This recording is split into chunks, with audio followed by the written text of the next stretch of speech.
miss you. And even if my house falls down now, I wouldn't have a clue, because you're near me. This is Nationwide 90 FM, owned and operated by Nationwide News Network. We broadcast from our studios at 6 Bradley Avenue, Kingston 10, Jamaica. Transmitting on the FM 90 band.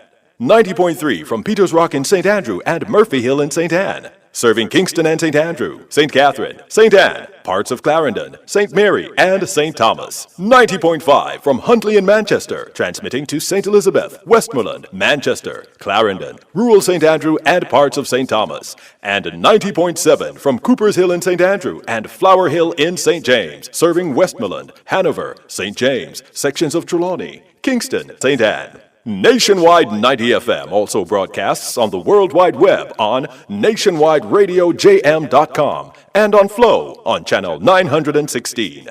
Nationwide 90 FM, a revolution in media. You're listening to Nationwide 90 FM. The time is 6 o'clock. From the studios of Nationwide Radio, morning radio the right way. It's Nationwide This Morning.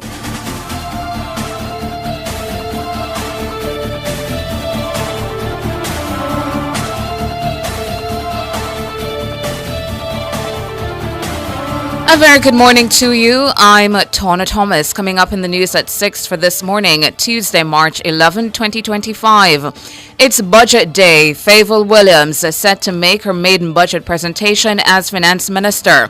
Economist urges Minister Williams to address the public sector wage bill in budget presentation.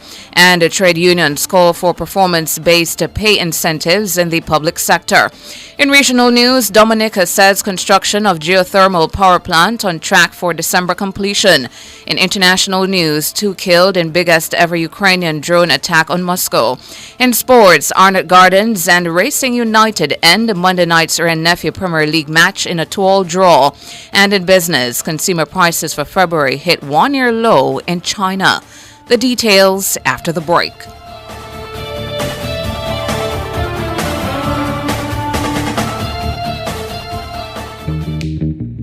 In this uncertain U.S. immigration climate, you need expert guidance you can trust. The Consular Queen LLC handles visas, waivers, petitions, and more, making immigration stress-free. Don't navigate the process alone. Get professional support today. Call 470-593-8448 now. That's 470-593-8448. The Consular Queen. Unite families, change lives. 470-593-8448. Secure your future today. Catch the first news of the day. A comprehensive package of local, international, sports, and business news. The news at 6 on Nationwide 90 FM. Now to the details. Today is a budget day. And for the first time in the history of the country, both the opening and closing presentations in the budget will be made by a woman, Fayval Williams. She's the second-term Member of Parliament for Eastern St. Andrew. Williams is a chartered financial analyst, CFA by profession. The country's first female Minister of Finance and of the Public Service is expected to open the budget debate for the 2025-26 fiscal year in the House of Representatives just after 2 this afternoon. In her presentation, she is expected to inform the nation how the government will fund the $1.26 trillion budget for the new fiscal year. Opposition spokesman on finance and planning, Julian Robinson, is expected to make his presentation on Thursday, March 13. Opposition leader Mark Golding will speak on Tuesday, March 18. Prime Minister Dr. Andrew Holness will make his contribution to the debate on Thursday, March 20. Minister Williams will then close the debate on Tuesday, March 25. And Nationwide, of course, will be bringing the presentations live. Economist Dr. Adrian Stokes is urging Finance Minister Fayval Williams to address the public sector wage bill when she makes her maiden budget presentation on Tuesday. He was speaking on Nationwide at 5 on Monday. Siobhan Campbell reports. The government currently spends 13% of the country's gross domestic product, GDP, on wages and salaries for the public sector. This translates to nearly 50% of tax revenues annually. This could further increase at the conclusion of wage negotiations, which are set to begin between the government and the public sector unions this year. Economist Dr. Adrian Stokes says public sector wages and their impact on revenues are unsustainable. Once the government settles, I'm not sure what will be said or how it will rein in the wages. It's just way out of whack right now, but it needs to put in place a medium-term framework to curtail that situation. As I indicated, it's just not sustainable. Government also needs to, given what's happening with public sector wages, talk about resources to invest in health, education, and security. Government also needs to focus on policies to modernize the economy. We have done well with BPO, has been very good, especially for young people, and in driving down the unemployment rate. We now need to pivot to move to knowledge processing. Finance Minister Fayval Williams has already signaled that there's no intention on the part of the government to cap wages at this time. Up to 2 years ago, we had a cap, it may be more than 2, maybe 3 budget cycles ago. We lifted the cap, which was originally at 9%, and we had the compensation review. Is the government contemplating reimposing a cap in terms of the wage to GDP? All right, member, to answer your question specifically, it is not contemplated at this time. However, Dr. Stokes says this could place the country's fiscal and economic stability at risk without proper public sector transformation. The finance minister will be presenting the budget with a fairly good macroeconomic backdrop. Debt to GDP will close this year at about 68%. That's coming from well over 100% a few years ago. Net international reserves are over $5 billion.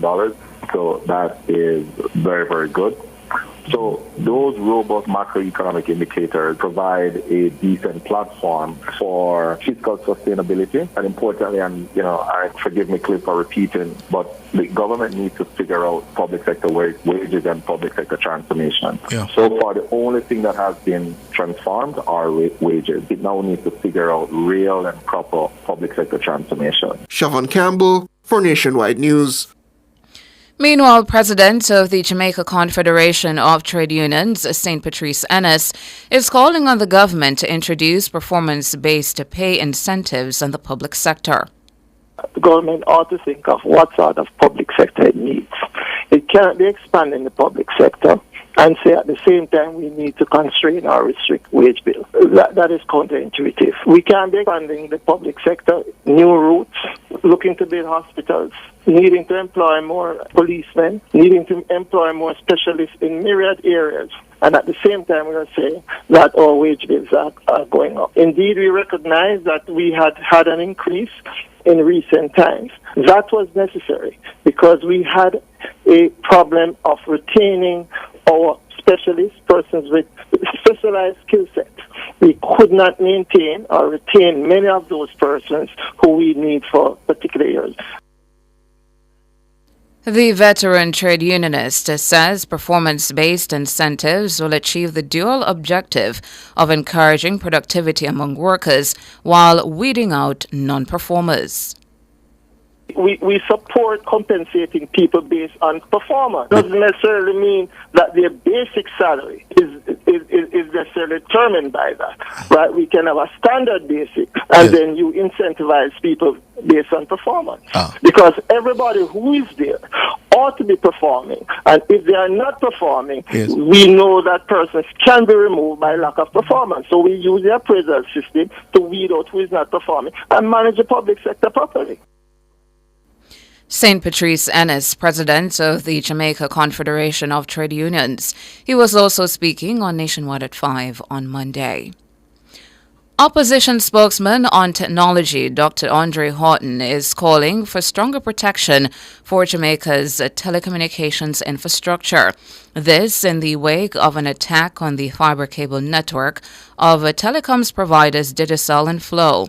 The attack by vandals led to multiple major fiber breaks and a disruption of service to tens of thousands of customers. Following the attack, Portfolio Minister Darrell Vaz said draft legislation to protect against vandalism and theft of telecommunications infrastructure was now before the Attorney General's chambers. In a statement on Monday, Dr. Horton called on the government to establish a special task force for telecom security. He says the task force should hold the power of implementing stronger security measures to prevent vandalism and improve emergency response times for infrastructure repairs. Dr. Horton also called for greater accountability on the national broadband network. He wants the government to implement harsher penalties for cable theft and vandalism. Former Works Minister Everald Warmington took his successor to task over the slow implementation of key projects in his constituency during last week's sitting of Parliament's Standing Finance Committee. The MP for South West St. Catherine demanded answers from Robert Morgan about the length of time it's taking to resolve issues bedeviling his constituency for well over a year. Among them are squatting and vandalism, which have plagued the Borksfield Meadows community in Old Harbour Bay, St. Catherine. Some 10 years ago, Ms. Heidi Ross investigated a report on that scheme, made recommendations. A meeting was held, and over these years, nothing can happen. And late last year, a meeting was held with the highest level, the PS, the financial secretary, the managing director who was in the agency, the chairman who was in the agency, and we thought the issue was resolved. Of all the recommendations made then by Heidi Ross, only 2 units were dealt with. We met in November, October last year, and the decision was that by February, the issue would have been dealt with. Whether eviction, notice, or what have you, for people occupied illegally. I've called the PS repeatedly, I've written, and to date, nothing has happened. I would like today to get a definitive answer as to when the decisions taken at the meeting we had late last year will be implemented or actions taken. The Berksfield Meadows issue was among several raised by Warmington during the meeting last week. Warmington was relieved of the works portfolio in February 2024. Minister Morgan sought to assure the MP that the issue would be dealt with shortly. Warmington was not comforted by those words. Member, thank you for your question. I have been assured by the ministry that the meeting that you requested will be scheduled in the shortest order. No. Short can be one here for somebody. It can be a day. Member, I am giving you my assurance that I will ensure it happens. You can't give me assurance about shortest order. Give me a date. Because I cannot give you a date now, member. I cannot give you a date immediately now. You have a phone and it's now technical. You go on the phone and give me a date. I'm not accepting that. I hear this 3 times or 4 times. Member. Look. In the interest of Southwest St. Catherine, I want an answer. Don't tell me shortest possible time. Can you meet with the ministry on Tuesday afternoon? The what? Everald Warmington, MP for South West St. Catherine, before him the Minister with responsibility for Works, Robert Morgan. The meeting with the officials from the Ministry of Economic Growth and Job Creation is set for later on this Tuesday, March 11. The MP for North Central Clarendon, Robert Morgan, is promising to repair several roads in the constituency in the near future. Speaking at a JLP meeting in Chapelton on Sunday, Morgan, who is also the Works Minister, listed the roads set to be repaired under the government's repair programs. I say to you, laborers, this evening, me now say me I go christen my pitney first, but my pitney stand up at the line and look for the pastor and wait for the christening. Because I could not be Minister of Works and see my people suffering and ignored. So you can expect more roads. And let me say something to you, Chris. We have a Spark program that we have submitted 10 roads from North Central to the Spark program. We have submitted Gardenwood. We have submitted Coxon. We have submitted Goldring Hill. We have submitted a road up at Colonel's Ridge. We have submitted Stewarton. Morgan says roads in Stewarton and Muckle will be given priority. And let me pass on Stewarton. Within the next 3 weeks, the road from Stewarton will be repaired. And it's not only that. Spark are going to repair Stewarton But we are going to repair Richmond Park and Mount Airy. I don't care who want vex. I don't care who want bad mind. The people them for them road. The people them of Moko deserve good road. The people of Moko have been loyal labor rights for decades, and when I go up there and look on the road, I say, my God, me and the young youth, we're going to make the people them a Moko proud. Robert Morgan, MP for North Central Clarendon. Member of Parliament for East Portland, Anne-Marie Vaz, says $80 million will be used to fix roads in Norwich Heights in her constituency. She was speaking at a meeting of the JLP's Area Council 2 in Portland on Sunday. Norwich Heights, a product of the opposition failed Operation Pride. That for 30 odd years they had no road. I want to announce today that the government has made available $80 million to begin the refurbishing of the roads in Norwich Heights. Papers are signed. Hundreds of people, when I got there, they did not have water in their pipes. And with this government and the action team, we were able. Norwich Heights has water once per week. Mrs. Vaz says she's working to undo the years of neglect of the residents of Norwich Heights by successive PNP MPs.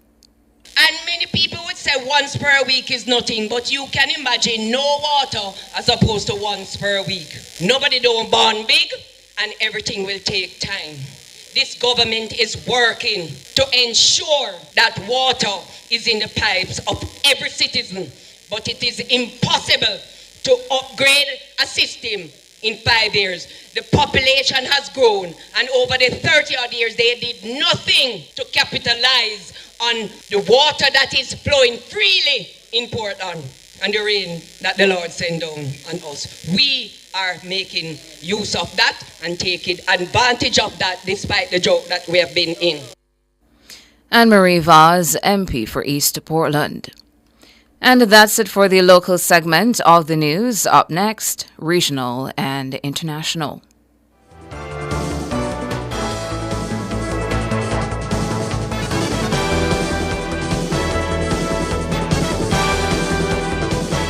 If them a hide and a bribe, you know we not sleep. Extortion them want, you know that not key. Fight against corruption, turn up the heat. Load up the kickback and fraud when you see it. Anti-corruption, join in the fight. Let's come together and make this right. When you see wrong, you feel open your mouth. Now there's a new avenue for speak out. We need a reduction. Make we fight against corruption. The Integrity Commission is working towards Jamaica where there's integrity, accountability, and transparency in public service, where acts of corruption by persons in public office will be investigated and dealt with transparency and accountability. Stand with us in the fight against corruption. Call the Integrity Commission Anti-Corruption Hotline 876-926-0001. Make we fight against corruption.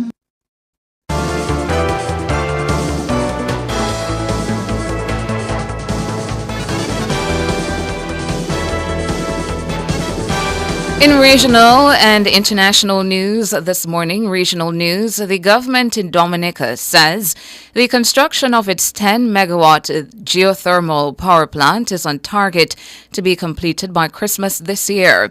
The plant is said to be the first of its kind in the Caribbean community.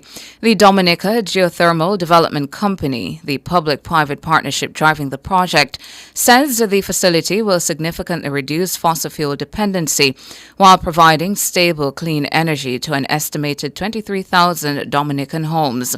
The commissioning of the plant is expected to be an early milestone in the OECS Decade of Action for Sustainable Energy Development launched in February. The goal is to ensure that at least 30% of the region's electricity comes from renewable sources by 2035. International, Ukraine on Tuesday launched its biggest ever drone attack on Moscow, killing at least 2 workers at a meat warehouse and injuring 18 others. The attack also caused a temporary shutdown at the Russian capital's 4 airports. The Defense Ministry said more than 300 drones were downed over Russia, including 90 over the Moscow region and 126 over Kursk. The dawn attack unfurled as U.S. officials were to meet a Ukrainian delegation in Saudi Arabia to seek an end of the 3-year war. And that's it for regional and international. Up next, sports.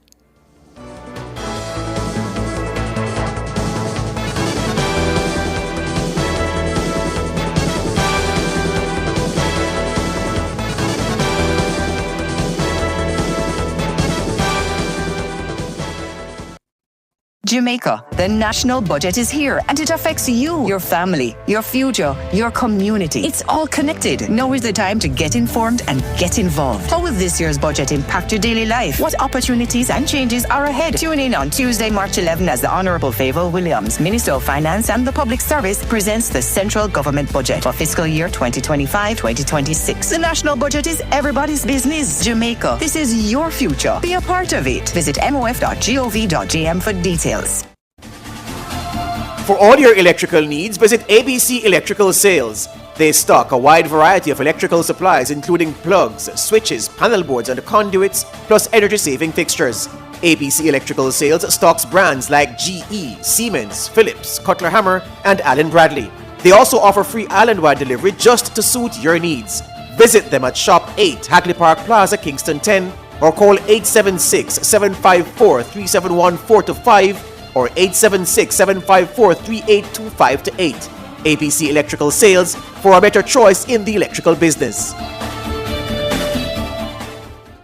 Hey there, commuters! Big news! Your JUTC SmartFare cards are here! It's time to swap out those old Smarter cards and step into the future of easy, efficient travel. We know transitions take time, but let's get started. Here's how.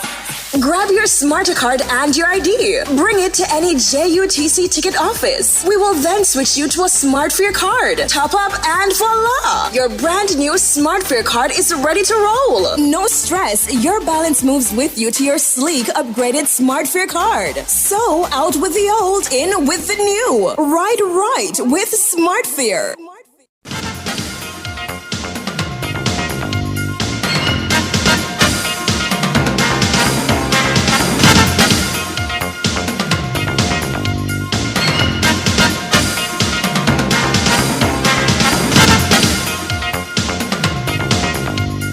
Time now for your morning sports report. Tajay Grant and Javon Basco with a goal of the season candidate scored for racing, while Warner Brown bagged a league-leading 17th of the campaign and Shea Smith netted a late equalizer to earn Arnott a point that keeps them 10 behind leaders Mount Pleasant Academy. Racing remains 7th on goal difference behind Waterhouse. In the earlier game, Obey United beat Chapelton Maroons 1-0 on a Chanel Thomas goal to close the gap on second place Arnott Gardens. So that's former champions Arnott Gardens and promoted Racing United produced a Rare Nephew Premier League Classic at the Tony Spalding Complex on Monday night to bring Matchday 29 to a thrilling climax. In the end, the teams shared the spoils in a 2-all draw. Tajay Grant and Javon Basco with a goal of the season candidate scored for Racing. Liverpool may seemingly have one foot in the Champions League quarter-finals after last week's 1-0 win at PSG, but Arne Slot's side would be making a huge mistake if they were to underestimate the task facing them when the League One champions visit Anfield for the return meeting on a Tuesday afternoon. History is certainly against the Parisians when they travel to Merseyside this week. Of the 27 previous games to lose the first leg at home is a Champions League knockout tie. Only 3 have progressed. Meanwhile, on these 7 occasions, Liverpool have won the first leg away from home. They have gone on to win the return fixtures 3 times, drawing twice and losing twice. In other fixtures, Barcelona play Benfica, Bayern Leverkusen play Bayern Munich, and Inter Milan tussle with Feyenoord. The Jamaica Paralympic Association will again create history when their athletes and members of the executive address the Kingston and St. Andrew Municipal Corporation today to mark Paralympic Day. This will be the first time in Jamaica that the athletes and leadership of a governing sports body will jointly address a municipal corporation. Jamaica Paralympic Association boss Christopher Samuda says there are several events planned for the celebration of Paralympic Week. Throughout Paralympic Day, March 11, we will have personalities locally and internationally bringing greetings and wishing us happy Paralympic Day. On March 12, in deepening our relationship with the University of the West Indies, we will host at the Undercroft an event billed I'm Phenomenal 360 Degrees Operation on Board. On Saturday, March 15, at the Sir John Golden Rehab Center, our Athletes Commission will be staging I'm Phenomenal, Catch the Spirit, which will be a demonstration of archery, fencing, judo, taekwondo are some of the sports that will be demonstrated. On Sunday, March 16, at the New Testament Church of God, this event will see the movement giving thanks, as we should, for the gift of talent and His grace. Christopher Samuda. Coach of West Indies women's senior team Shane Deeds had mixed reactions to the Caribbean players during the recent regional Super 50 Cup tournament in St. Kitts and Nevis. Trinidad and Tobago came out on top after beating Barbados by 7 wickets in the final. Meanwhile, Jamaica finished fourth following their 82 runs loss to Guyana in their third place playoffs. Dietz says it was good to see Trinidad and Tobago rebound from an opening day loss to lift the trophy. There were some really good positive things and obviously some things that we need to really improve on. It was great to see Trinidad really fight back from a loss in their first game, fight back to take out the title. And they really had some good plans, executed their plans, and strategies really good. So that was real positive. I could see that, they changed their game plans and how they went around trying to get the win. So that was a good, from a strategic point of view, and seeing good captaincy by Ramrak stepping up as she did for us in the game against Bangladesh. So that was real positive. I think the spin bowling in whole across the whole tournament was really good and probably a positive. He continues, however, to lament the poor displays with the bat. The main thing that's standing out to me was the batting and the lack of scores, and the low strike rates, no big hundreds made by anyone in the whole tournament. So the batting side of it, and particularly playing against spin bowling, is a bit of a concern moving forward, particularly the younger players not really having big scores and dominating the tournament, which we need them to do to start learning to be international cricketers and to also start pushing for their selection in the West Indies team. Shane Dietz wrapping up your morning sports.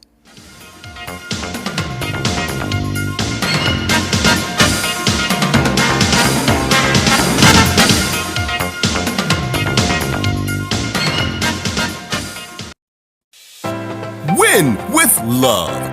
Use your JMMB Money Transfer Prepaid Visa Card from October 1, 2024 to June 30, 2025 for a chance to win your share of a $2.1 million grand prize, plus a $100,000 university cash grant and cash back from paying tolls and shopping with your card. Receive money 24/7 in minutes with Visa Direct via MoneyGram, Zoom, Remitly, or directly through RIA and Zoom. Visit jm.jmmb.com/money-transfer for full details on how to enter and win with love. Authorized under Section 58.3 of the Betting, Gaming, and Lotteries Act. Conditions apply.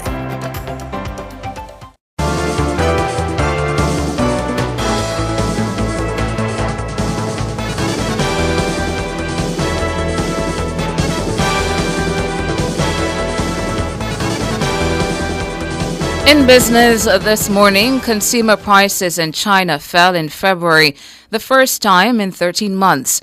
According to the Associated Press, the reduced prices represent persistent weak demand, compounded by the early timing of the Lunar New Year holiday.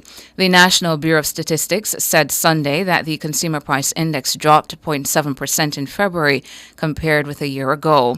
On a monthly basis, prices were down 0.2% from January. While many other countries wrestle with inflation, China's policymakers face flat to fall in prices and the possibility they could evolve into a deflationary spiral that would drag down the economy. The government stressed the need to increase domestic demand and consumer spending in an annual report last week to its ceremonial legislature, the National People's Congress. It, however, held back on unveiling any dramatic new steps to boost the economy. The BBC is reporting that stock markets fell sharply in the U.S. on Monday as investors raised concerns about the negative economic impact of President Donald Trump's tariffs.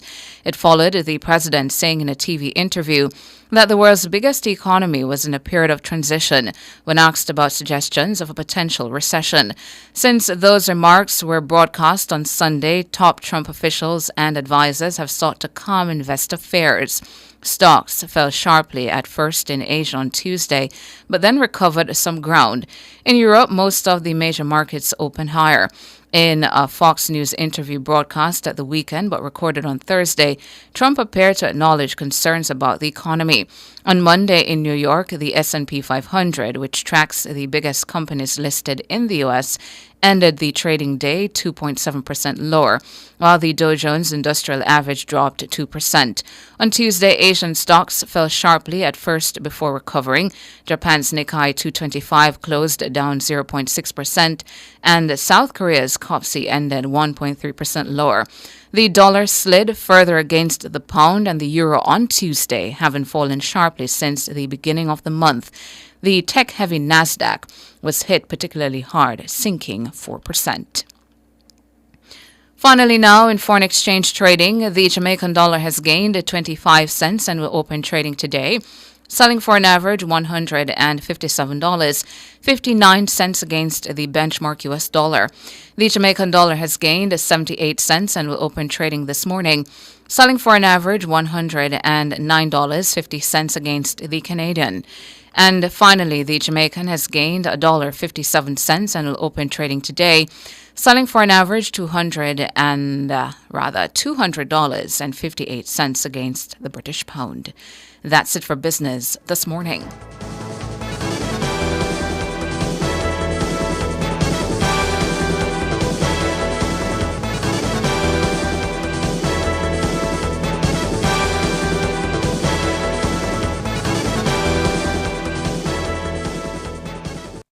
Clear your barrels and personal shipments with ease and convenience. Request a customs contactless clearance today through CCP at jca.gov.jm.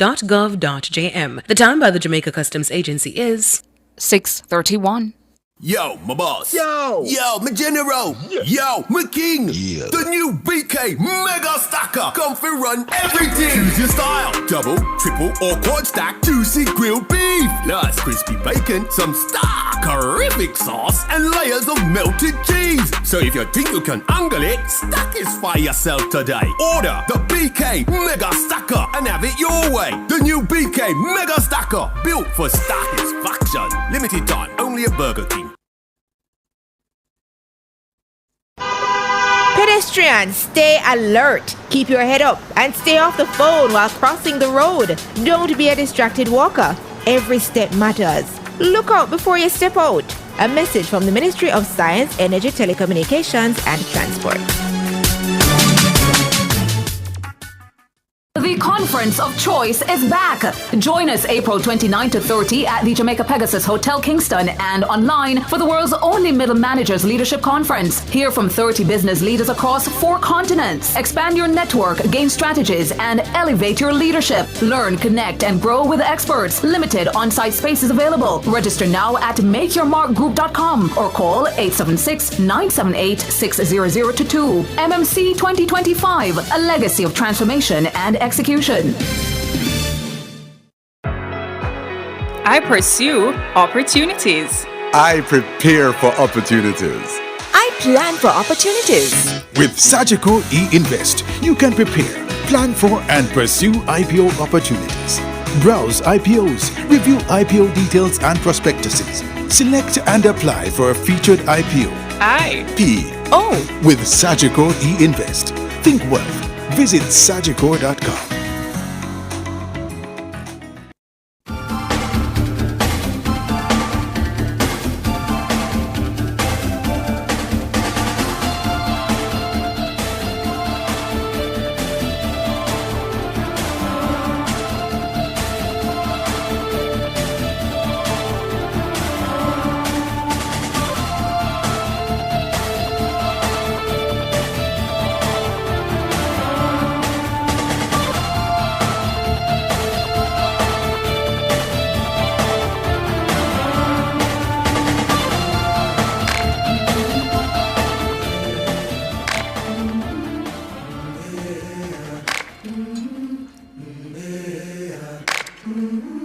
I've been walking with my face turned to the sun.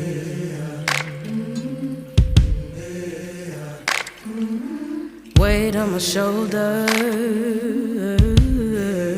a bullet in my gun. Oh, I got eyes in the back of my head, just in case I have to run. I do what I can when I can, while I can for my people. While the clouds roll back and the stars fill the night, that's when I'm gonna stand up, take my people with me. Together we are going to a brand new home, far across the river. Can you hear freedom calling, calling me to answer? Gonna keep on keeping on. I can feel it in my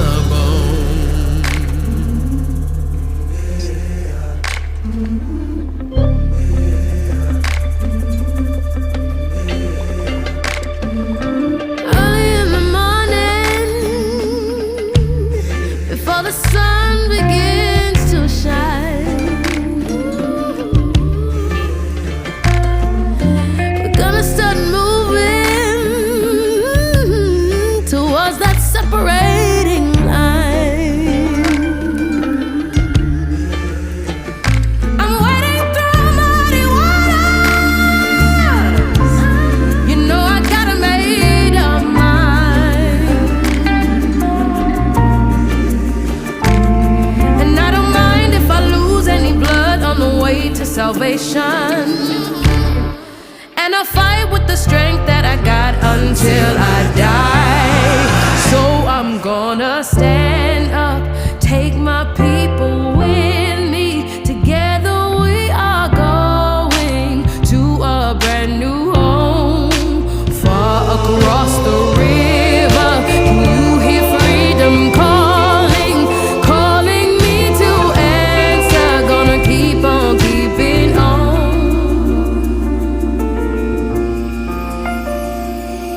And I know what's around the bend might be hard to face, 'cause I'm alone, and I just might fail, but Lord knows I'll try. Just stars fill up the sky. Stand up. Good morning. Good morning to you. You are tuned in to Nationwide this morning. Thank you so much for coming on over and joining NTM. The YouTube channel is Nationwide 90 FM Live 2. Hello to all our YouTubers. Hello to all our peeps out there in Radioland. Good morning to you as well. Happy to have all of you this Tuesday morning, Tuesday, March 11, 2025, Budget Day in Jamaica. I'm Tona Thomas. And I'm George. Good morning, Tona. Hey to you, George. Ready for the presentation later? Of course. Yeah, man. Yeah, man. I'm looking for the whole debate, to the whole, all 5 speeches, especially the 2 from Julian and Mark. Likewise. This morning as well, focusing a bit on the budget debates, but a little bit differently.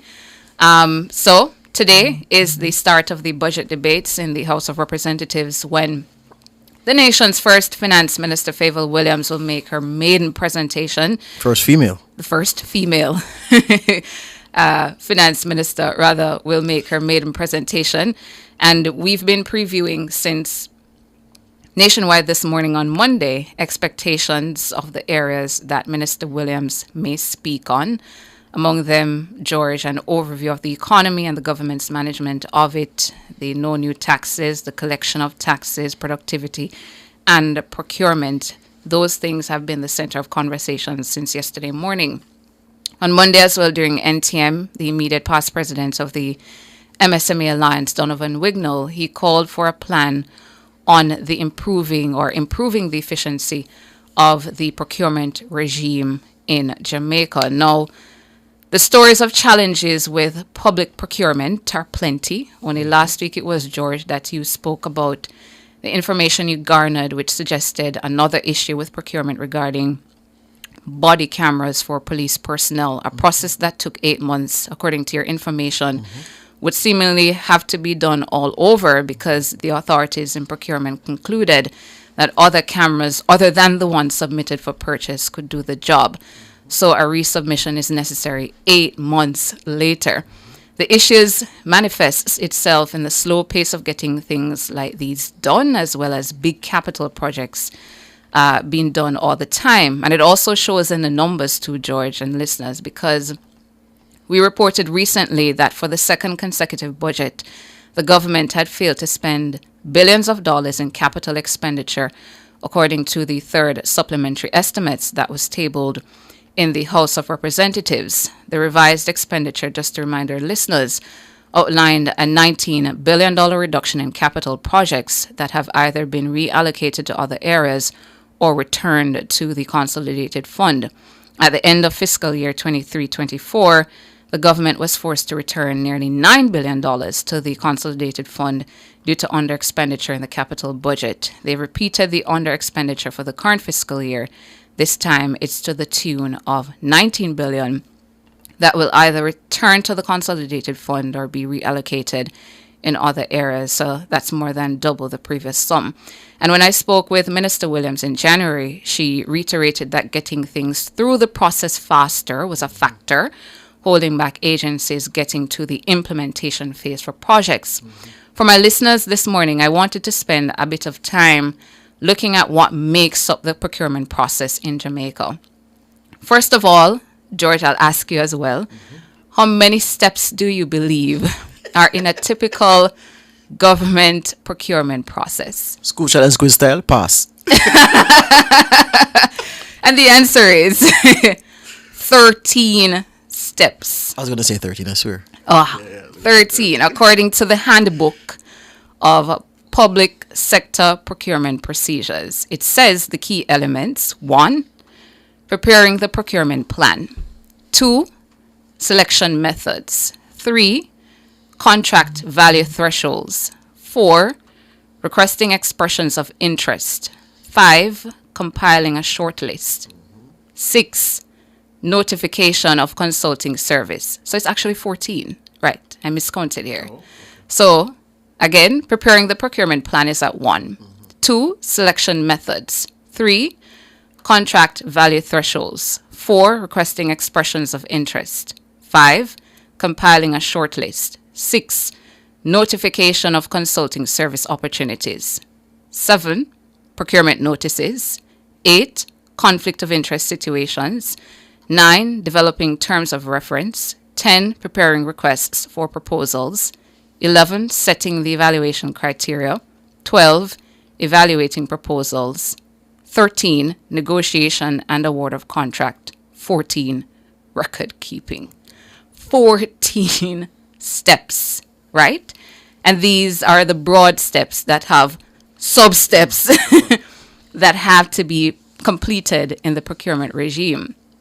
Furthermore, based on the contract value threshold, you have to do certain things. And there are many different thresholds, George. You have the threshold that says in excess of 150 million, an international competitive bidding process. You have to participate, you have rather participation opportunities within this contract, value range that are open to both domestic and foreign contractors. And you have to do a number of different steps within that one. Then if you have a threshold above 40 million up to 150 million, a local competitive bidding, you have to do a number of steps within that one as well. Then you go to, I don't have the time to go through all of these steps this morning, but then you have a threshold above 15 million to 40 million, several steps within that. Above 5 million up to 15 million, several steps within that as well.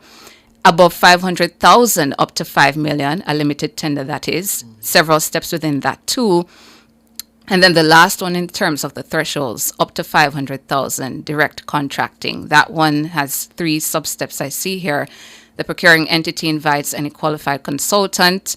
Then it says a TCC is not required and a tax registration number, TRN, is required.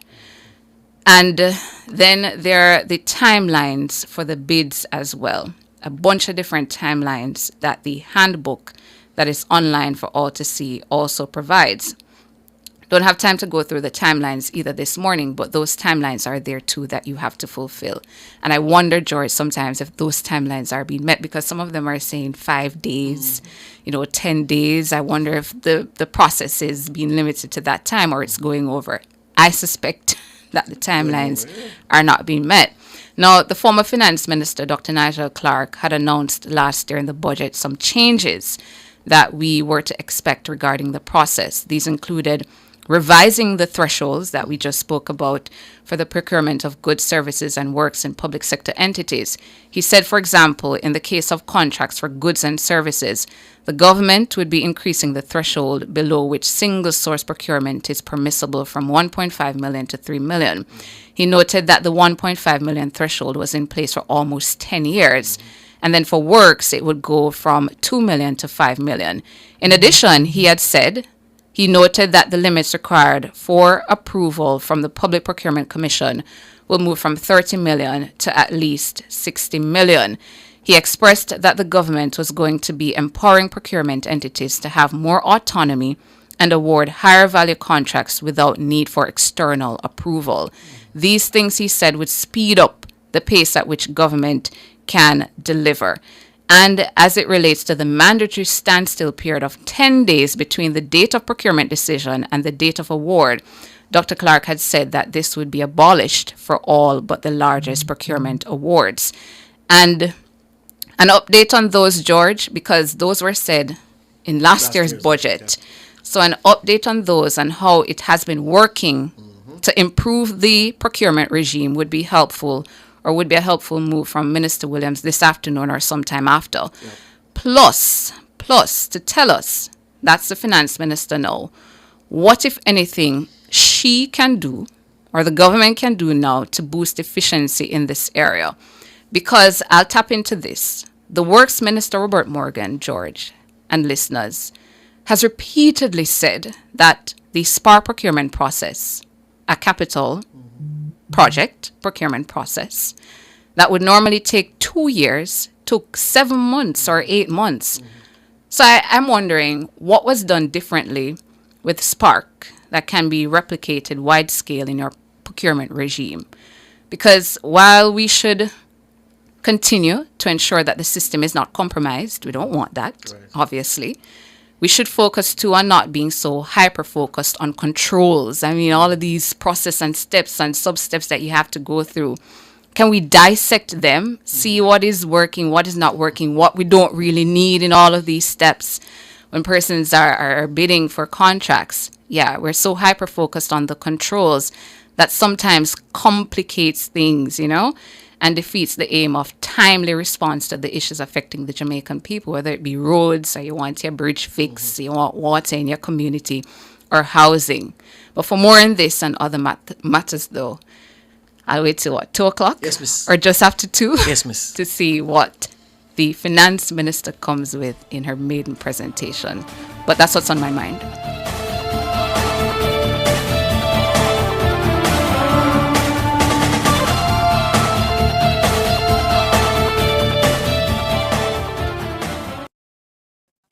The Ministry of Justice offers free counseling to victims of crime. Call 876-946-0663. The time by the Ministry of Justice is 6:47. Get extra on your hand with a partner plan from JPS and Partners Cooperative Credit Union. Conditions apply. The temperature compliments of JPS and Partners Cooperative Credit Union. Your financial partner for life is 25 degrees Celsius in Kingston, 25 degrees Celsius in Montego Bay, 19 degrees Celsius in Mandeville. For all your electrical needs, visit ABC Electrical Sales. They stock a wide variety of electrical supplies including plugs, switches, panel boards and conduits, plus energy-saving fixtures. ABC Electrical Sales stocks brands like GE, Siemens, Philips, Cutler Hammer and Allen Bradley. They also offer free island-wide delivery just to suit your needs. Visit them at Shop 8, Hagley Park Plaza, Kingston 10, or call 876-754-3714-5 or 876-754-3825-8. ABC Electrical Sales for a better choice in the electrical business. The National Land Agency assists landowners to register their land under the Systematic Land Registration Program. Systematic Land Registration is the orderly and methodical way of registering land within a designated project area. For more info on whether your community is covered under the Systematic Land Registration Program, visit nla.gov.jm for a list of all the declared project areas or call 876-750-5263. The National Land Agency. One agency, one goal. To serve you better. For women standing tall and strong, Sagicor celebrates International Women's Day all month long. For her day, her deals. 7,500 bonus points on new Sagicor Bank credit cards. Special rates on auto loans and mortgages. Discounted trading fees from Sagicor Investments. A free dash cam or tire inflator with Ultimate Woman Auto Insurance from Advantage General Insurance. Plus, tailored products like our Sagicor Life Total Woman Life Insurance Plan. Accelerate action towards financial empowerment. Call 888-SAGICOR. Conditions apply. Street Smart and the JUTC Morning Commute is brought to you by JUTC, your route to excellence.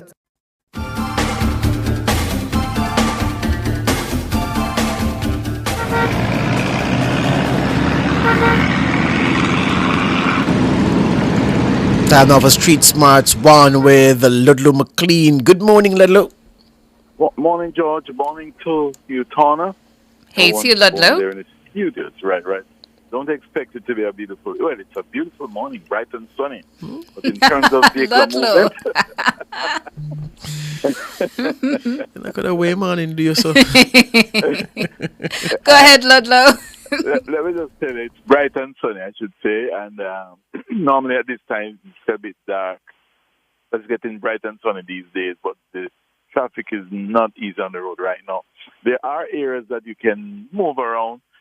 Those of you coming from Kingston 8, going through Norbrook, going through Cherry Garden, Sunset Avenue, or going across to Barbican, it's okay. And coming down Shorter Road for the time being, it's building, but no major delays yet. Going through Grandspin, you're going to find Grandspin Road from Shorter Road a bit active. Going out to Barbican Road, it is also active. Going towards East Kings House Road. Now, on the side that is mostly, it's really challenging, is on the westbound side heading east, where a lot of traffic is on the Mandela Highway now. Some of it is transferred onto the Spanish Town Road via 6 miles and also the Washington Boulevard via the same 6 miles area. But the traffic is not easy on this side of the road, and it's going to be challenging for motorists. But heading towards, if you're heading towards Dunrobin or if you're heading towards Mullines intersection, you're definitely going to have traffic. There's also traffic along Mullines Road, heading towards Half a Tree, and that area is also busy.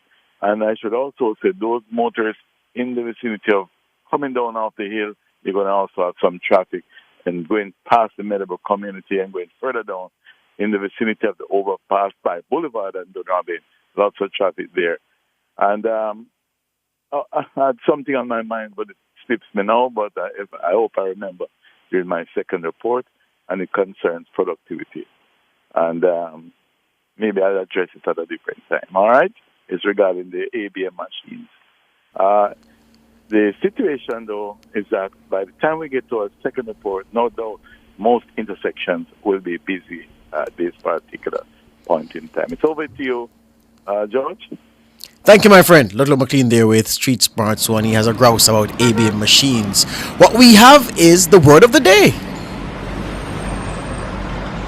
Street Smart and the JUTC Morning Commute was brought to you by JUTC, your route to excellence. Your word of the day is spelt B-I-N-N-A-C-L-E, spelt B-I-N-N-A-C-L-E. Binnacle. Binnacle. Binnacle. Binnacle is your word of the day, and it means a place on a ship where the compass is kept.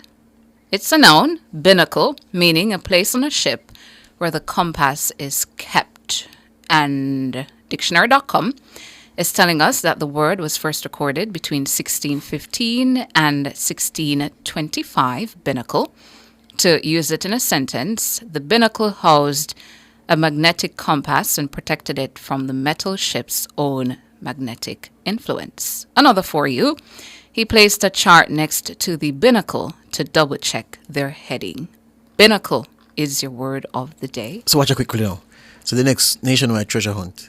Remember now, there's somebody here whose name is Jermaine Compass, right? Yes. So the question will be, this item is hidden in the binnacle. That means you're in a compass office. That one. I like it. I'm going to keep that in mind. The binnacle. The binnacle. That's your word of the day. B-I-N-N-A-C-L-E. Up next, your features at the top of the hour, the news. We should tell you that off here.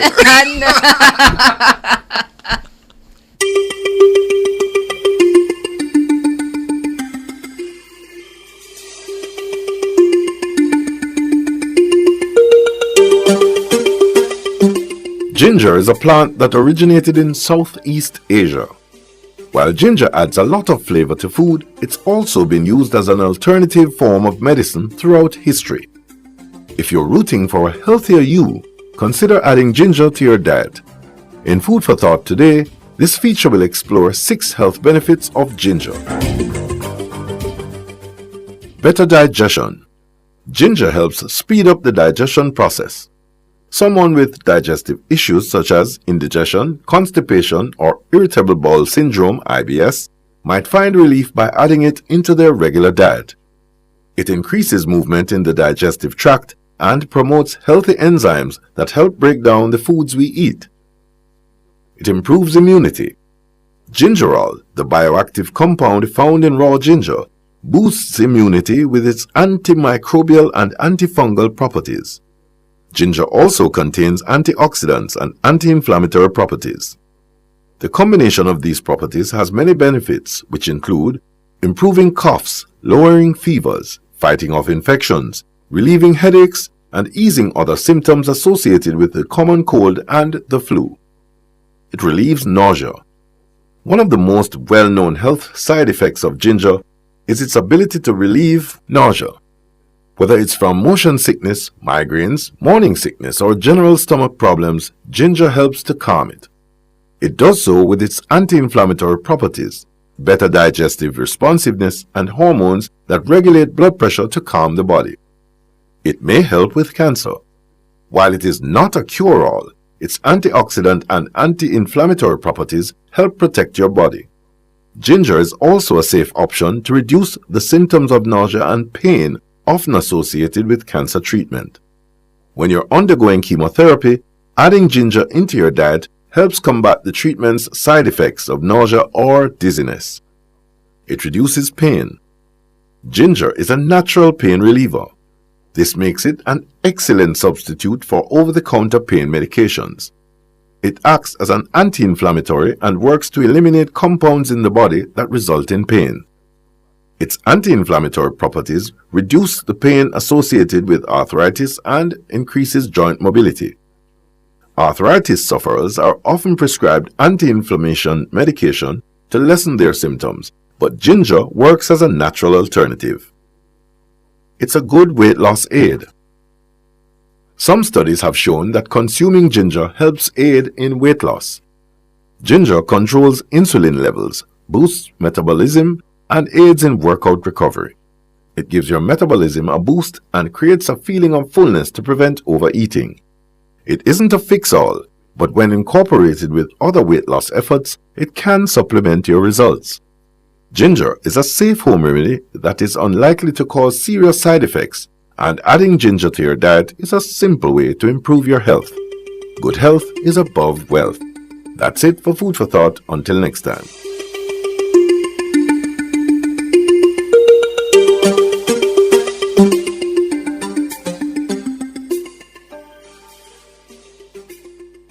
Fearless and fair, Nationwide 90 FM. If you sprinkle when you tinkle, please be neat and wipe the seat. Hi, I'm Tana, and today on Lifestyle Pages, proper bathroom practices in the workplace. So, always remember to flush and check the toilet seat for unwanted stains or substances. Make sure you do not wet the toilet seat. Do not spill water on the floor, as someone might slip and get hurt. Sanitary napkins must be wrapped and disposed of in the designated dustbins. Do not leave the restroom with the tap on. It's important to conserve water. Do not throw unwanted hair or soap wrappers into the wash basin. Remember, you're not the only person using the restroom. There are other employees as well. I'm Tana, and those were your Lifestyle Pages.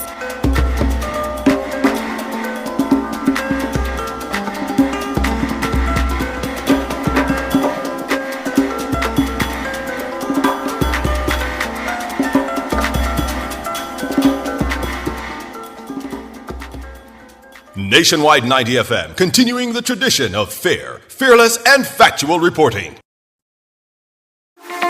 Jamaica, let's make road safety a priority. Slow down, stay focused. Remember, every life matters. The time brought to you by the JIS is... News time, 7 o'clock. If you need to build it, plumb it, weld it, pave it, or power it, National Supply has it. Get the best brands for the job at Jamaica's Industrial Hardware Superstore, Kingston Normal Bay. The temperature by National Supply is 25 degrees Celsius in Kingston, 25 degrees Celsius in Montego Bay, 19 degrees Celsius in Mandeville. The most credible news in the morning. The news at 7 on Nationwide 90 FM. Coming up in the news at 7 today, Tuesday, March 11, 2025, it's budget day and Favour Williams gets set to make her maiden budget presentation as Finance Minister. Economist urges Minister Williams to address the public sector wage bill in her budget speech, and trade unions call for performance-based pay incentives throughout the public sector, while internationally, 2 killed in biggest ever Ukrainian drone attack on Moscow.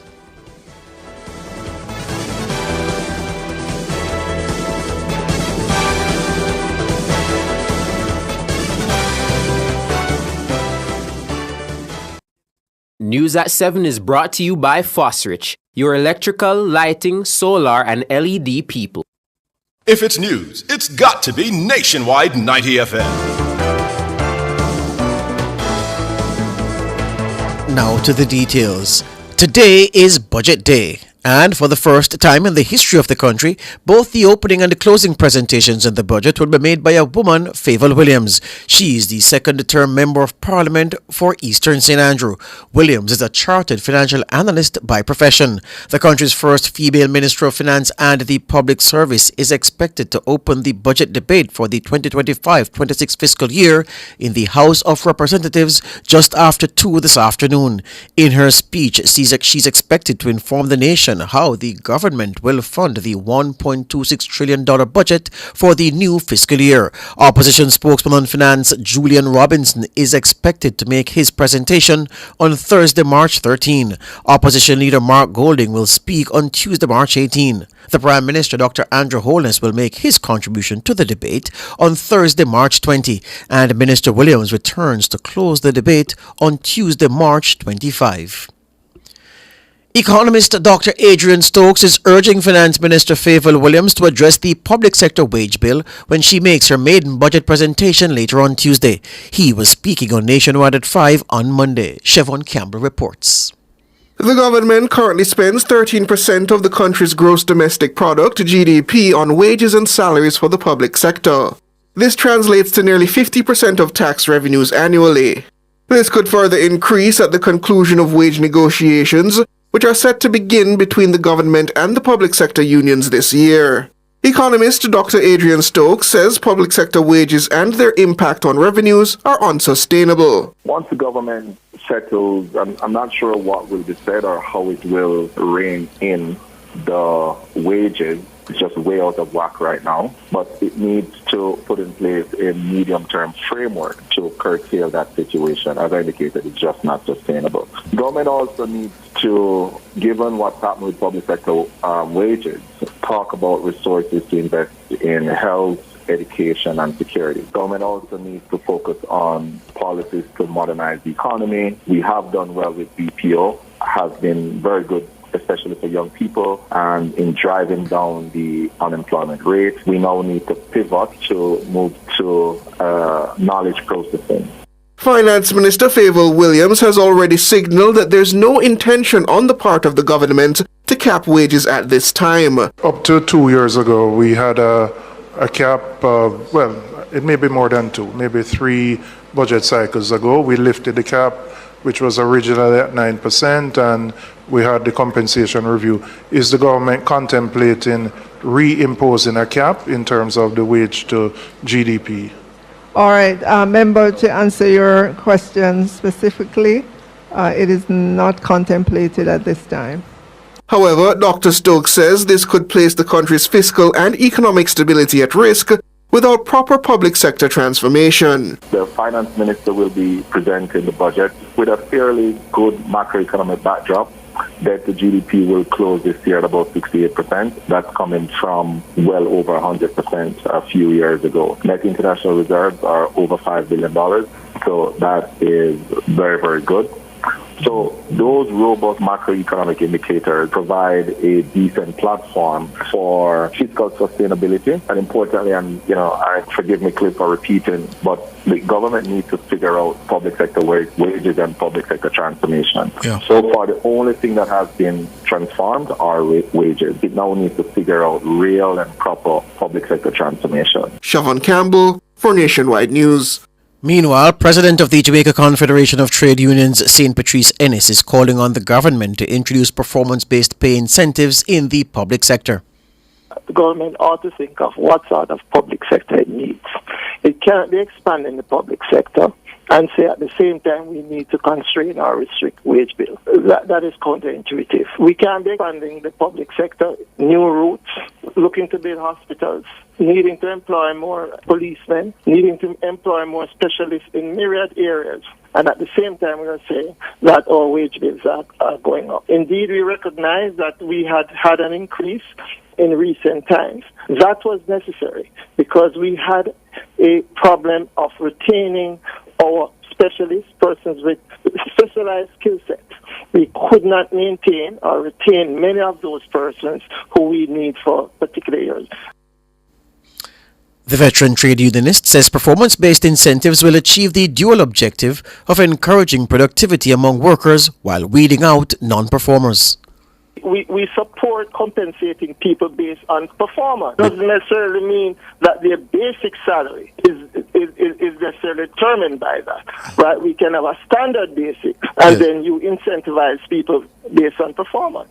Because everybody who is there ought to be performing, and if they are not performing, we know that persons can be removed by lack of performance. So we use the appraisal system to weed out who is not performing and manage the public sector properly. St. Patrice Ennis, president of the Jamaica Confederation of Trade Unions, speaking on Nationwide at 5 on Monday. Opposition spokesman on technology Dr. Andre Horton is calling for stronger protection for Jamaica's telecommunications infrastructure. This in the wake of an attack on the fiber cable network of telecoms providers Digicel and Flow.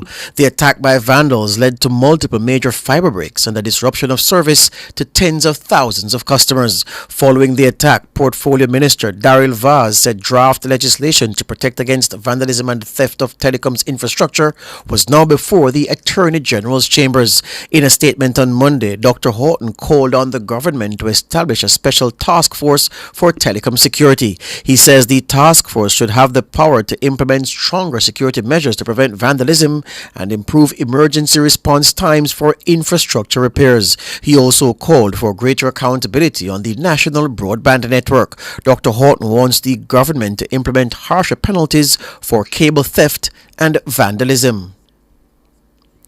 Former Works Minister Everald Warmington took his successor to task over the slow implementation of key projects in his constituency during last week's sitting of Parliament's Standing Finance Committee. The MP for South West St. Catherine demanded answers from Robert Morgan about the length of time it's taking to resolve issues bedeviling his constituency for well over a year. Among them are squatting and vandalism, which have plagued the Burksfield Meadows community in Old Harbour Bay in St. Catherine.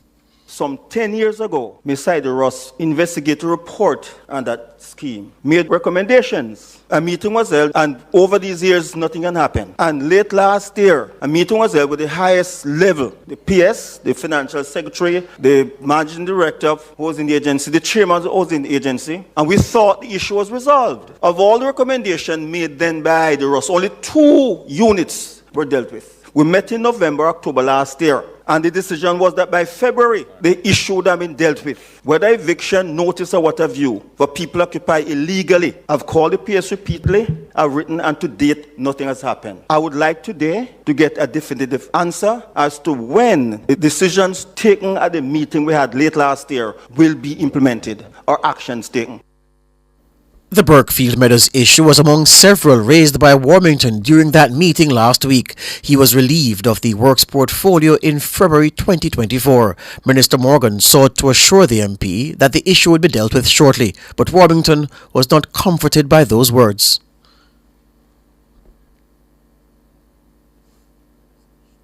Member, thank you for your question. I have been assured by the ministry that the meeting that you requested will be scheduled in the shortest order. No. Short can be 1 year for somebody. It can be a day. Member, I am giving you my assurance that I will ensure it happens. You can't give me assurance about shortest order. Give me a date. Because I cannot give you a date now, member. I cannot give you a date immediately now. You have a phone and it's now technical. You call the phone and give me a date. I'm not accepting that. I hear this 3 times or 4 times. Member. Look. In the interest of Southwest St. Catherine, I want an answer. Don't tell me shortest possible time. Can you meet with the ministry on Tuesday afternoon? The what? Everald Warmington, MP for South West St. Catherine. The meeting with the officials from the Ministry of Economic Growth and Job Creation is set for later this Tuesday, March 11. The MP for North Central Clarendon, Robert Morgan, is promising to repair several roads in the constituency in the near future. Speaking at a JLP meeting in Chapelton on Sunday, Morgan, who's also the Works Minister, listed the roads set to be repaired under the government's repair programs. I say to you, Labourites, this evening, me now say me I go christen my pitney first, but my pitney stand up at the line and look for the pastor and wait for the christening. Because I could not be Minister of Works and see my people suffering and ignored. So you can expect more roads. And let me say something to you, Chris. We have a Spark program that we have submitted 10 roads from North Central to the Spark program. We have submitted Gardenwood. We have submitted Coxon. We have submitted Goldring Hill. We have submitted a road up at Colonel's Ridge. We have submitted Stewarton. Morgan says roads in Stewarton and Moko will be given priority. And let me pass on Stewarton.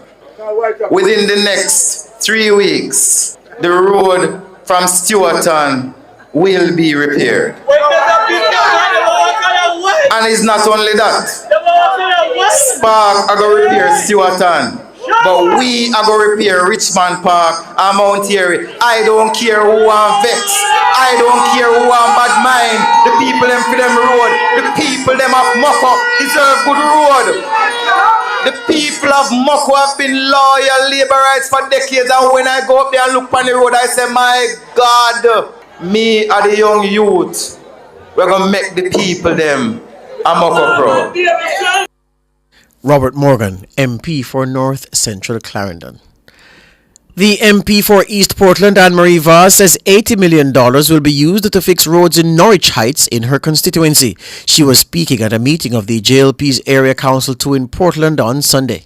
Norwich Heights, a product of the opposition failed Operation Pride. That for 30 odd years they had no road. I want to announce today that the government has made available $80 million to begin the refurbishing of the roads in Norwich Heights. Papers are signed. Hundreds of people, when I got there, they did not have water in their pipes. And with this government and the action team, we were able. Norwich Heights has water once per week.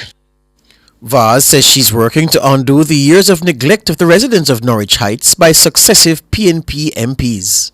And many people would say once per week is nothing, but you can imagine no water as opposed to once per week. Nobody don't born big, and everything will take time. This government is working to ensure that water is in the pipes of every citizen, but it is impossible to upgrade a system in 5 years. The population has grown, and over the 30 odd years they did nothing to capitalize on the water that is flowing freely in Portland and the rain that the Lord sent down on us. We are making use of that and taking advantage of that despite the joke that we have been in. Anne-Marie Vaz, MP for East Portland. Tax Administration Jamaica TAJ said it's now collecting the majority of its revenue through online platforms. In a statement on Monday, TAJ says it has collected 80% of its revenue as more customers go digital to conduct business. Commissioner General Ainsley Powell says the development has significantly reduced the number of business customers visiting TAJ offices to complete transactions. Powell was speaking on Monday during a technical briefing on day one of the Ministry of Foreign Affairs and Foreign Trade's Diplomatic Week. The Commissioner General said TAJ is now moving in a digital direction and has entered a phase where it's expanding its online features. He said the public has welcomed the addition of other digital services such as the payment of motor vehicle fitness fees and traffic tickets online. He noted that the move to online payments for police records is another key area that positively impacted operations at the island's tax offices. Powell says TAJ is now at the optimal point where its existing legacy systems will need to be replaced to make better use of the digital landscape.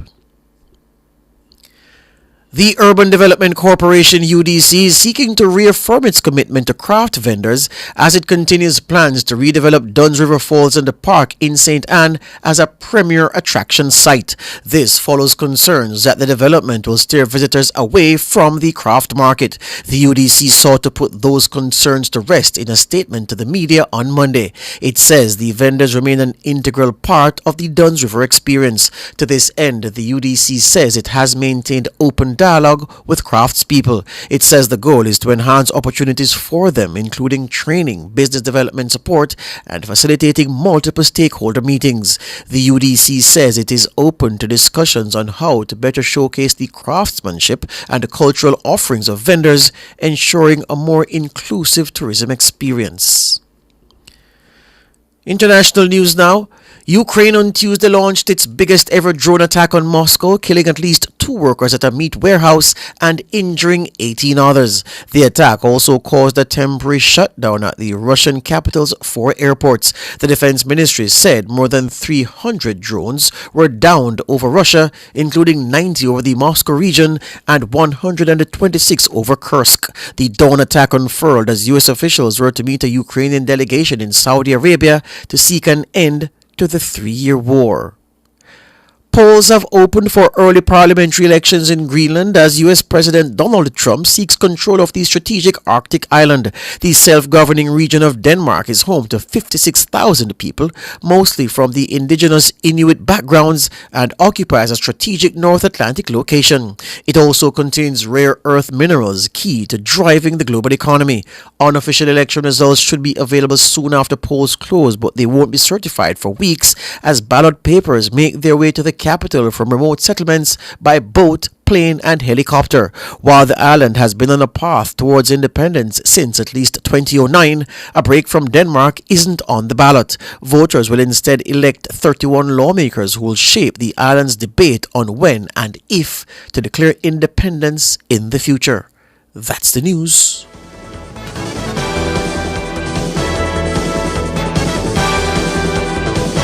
News at 7 was brought to you by Fosrich, your electrical, lighting, solar, and LED people.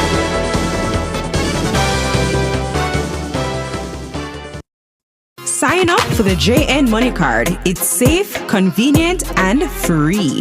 The time by JN Money is 7:17. Rent or buy your hurricane supplies from Total Tools. Visit 102 Main Street, Ocho Rios, or 34 Slipe Road, Kingston 5. The temperature brought to you by Total Tools Jamaica is 25 degrees Celsius in Kingston, 25 degrees Celsius in Montego Bay, 22 degrees Celsius in Mandeville. Every day I come home from work knowing I'm made for more. I want to do my own thing. So I got a Jane Bank small business loan. I did. And when I opened up my liquor salon that first day, big things. Now I am my own boss, pumping my own style on the world. Jane Bank small business loan helped me trend up. Jane Bank helps you grow your business with a Jane Bank small business loan that is perfect for you. Borrow from $10,000 up to $1.5 million to help cover expenses. Visit janebank.com to get started today. Jane Bank will help you find a way.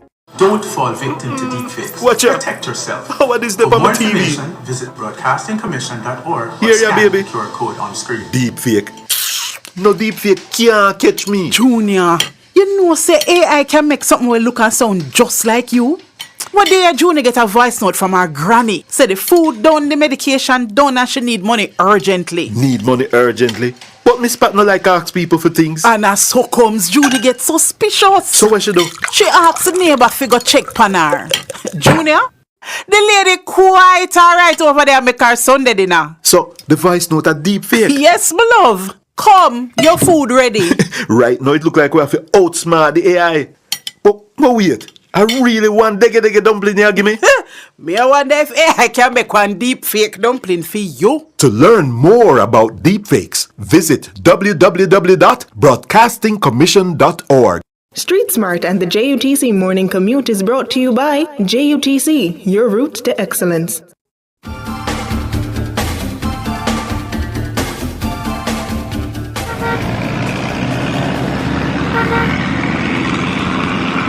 Time now for Street Smarts 2 with Ludlow McLean. Morning again, Ludlow. Morning, George. Morning to our listeners. Our motoring public. Remember, the traffic is really upon us now. And most of the areas I did mention, it still continues on the Boulevard, Malines Road, all these areas. If you're coming from Malines Boulevard, heading across to Malines, Waltham, you're definitely going to have traffic. There are gaps along Waltham Park in both directions, but coming off Bay Farm Road, you're definitely going to have some traffic there to get across the Keysing Avenue, Newark Avenue, then on to Keysing Avenue, and then going across to Hagley Parkway, going all the way up. There is traffic. Traffic is also in the 3 miles area. Traffic is also coming off that toll, exiting onto Marcus Garvey Drive and going all the way down into downtown Kingston. Camp Road, South Camp Road, going up, movement, but it's building all the time. Coming out of Marion Road, some traffic there to get onto South or Camp Road, respectively. And going further up Camp Road, you have the traffic. You'll see the traffic along Caledonia and coming from Arthurwin, all these areas. Crossroads already has traffic. Slipe Road in and Half a Tree in. Which the Timings Road in onto Half a Tree Road, there's also traffic. Half a Tree Road going further up towards Oxford Road, there is traffic and traffic in both directions along Oxford Road. It's really a busy Tuesday morning, and I say it's bright and sunny. All right. The situation, though, on our roads is, I don't know. You see a lot of school children, they're waiting for public transportation. Mainly, I would say Half a Tree and along the Boulevard, Waymont Drive. If you go to Duane in the Duane Park area there, it's right at the corner there. And the Long Reddies Road up in the Price Right area. So the traffic sometimes impede the quick pickup from some of the transporters. So that's a real concern. George.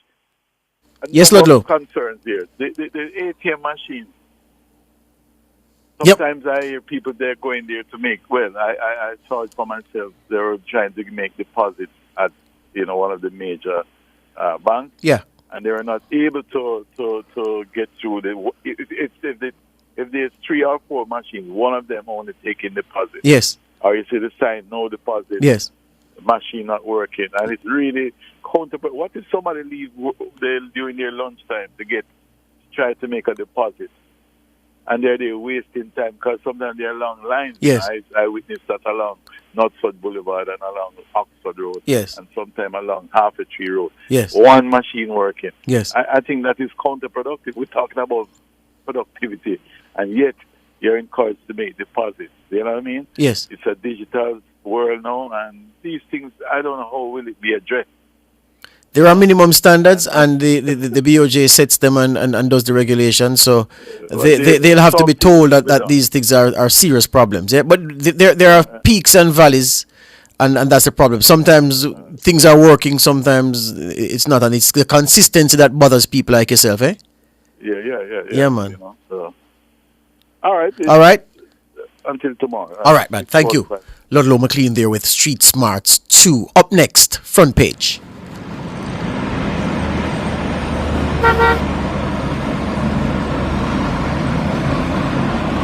Street Smart and the JUTC Morning Commute was brought to you by JUTC, your route to excellence.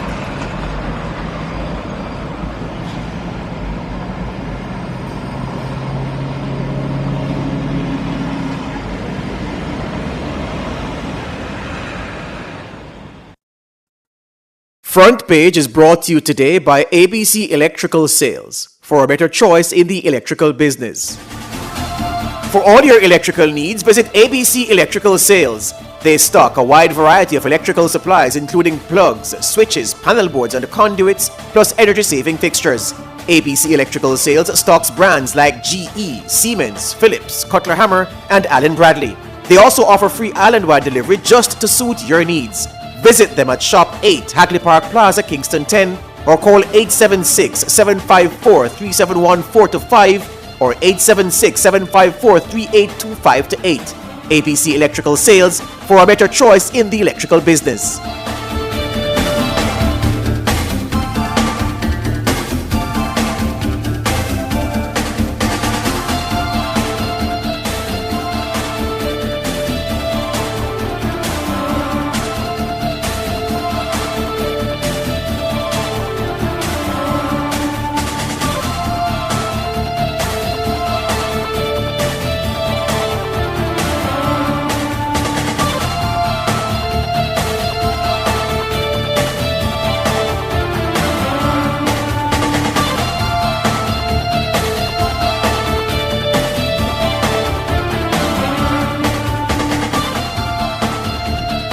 Welcome back to Nationwide this morning. Turning our attention now to campaign financing. The campaign financing regulations for the next general election began on Friday, March 7.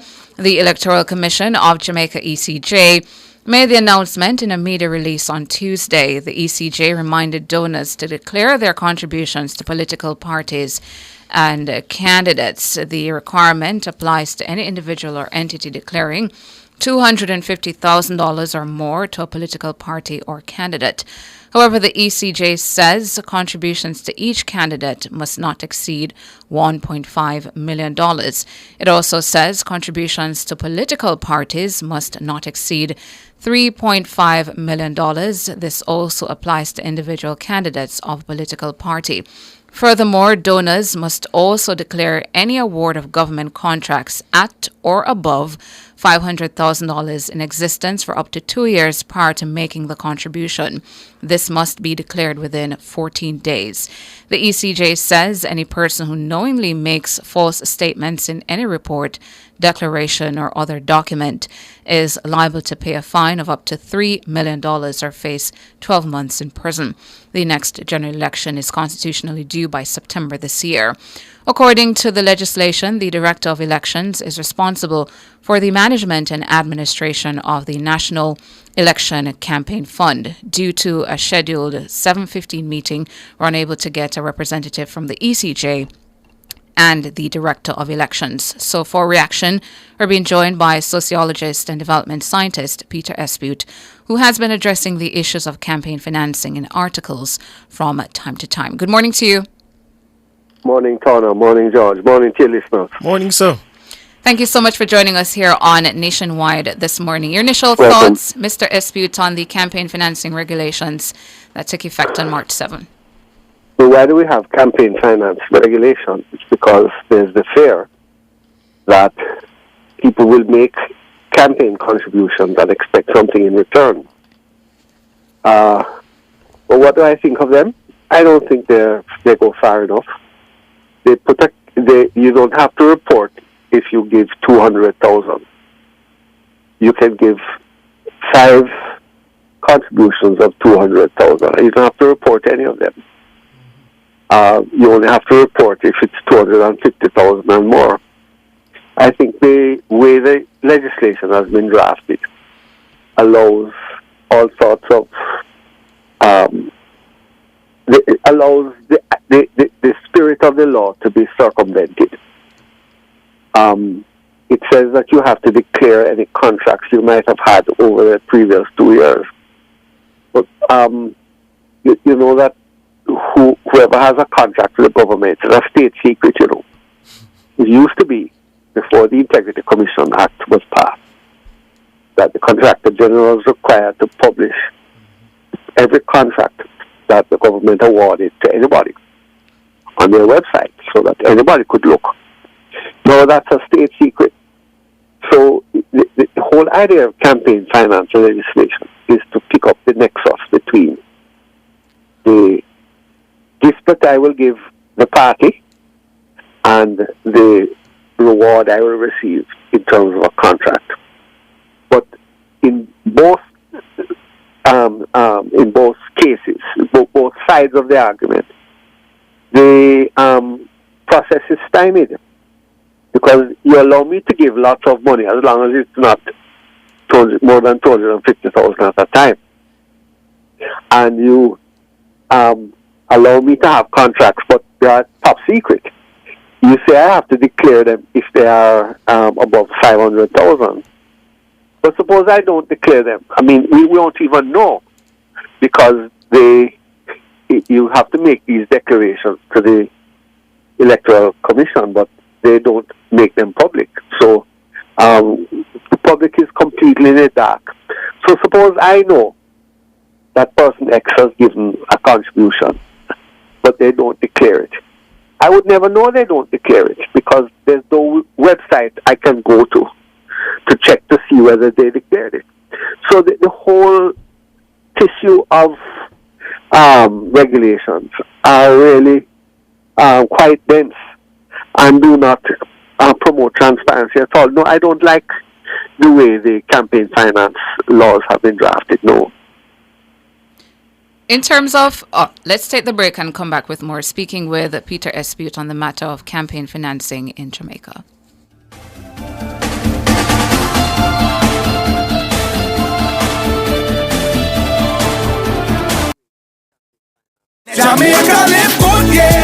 Give up every illegal gun. Call the police at 119 or Crime Stop at 311. The time by the Ministry of National Security is 7:30.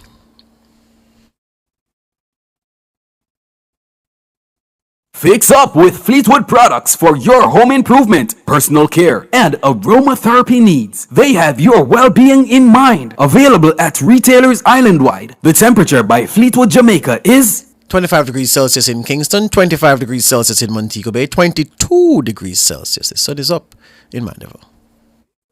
Yes, it's tax time. March 17 is the due date for your income tax returns. Self-employed individuals are required to file their annual returns SO4 and estimated return SO4A with income tax, education tax, NHT, and NIS due and payable on one return. Companies are required to file the ITO2, which is the annual return, and the estimated return ITO7. Visit jamaicatax.gov.jm or call 888-TAX-HELP for details. Tax Administration Jamaica, working together to serve you even better. For generations, Jamaican families have trusted Imperial Optical to keep their vision clear and their style sharp. From their first eye exam to the latest in fashion frames, we've been there for every milestone, every moment, and every memory. Whether it's your child's first day at school or your grandparents' golden years, our care spans every age, every stage. Visit Imperial Optical today. Generations of care, generations of trust.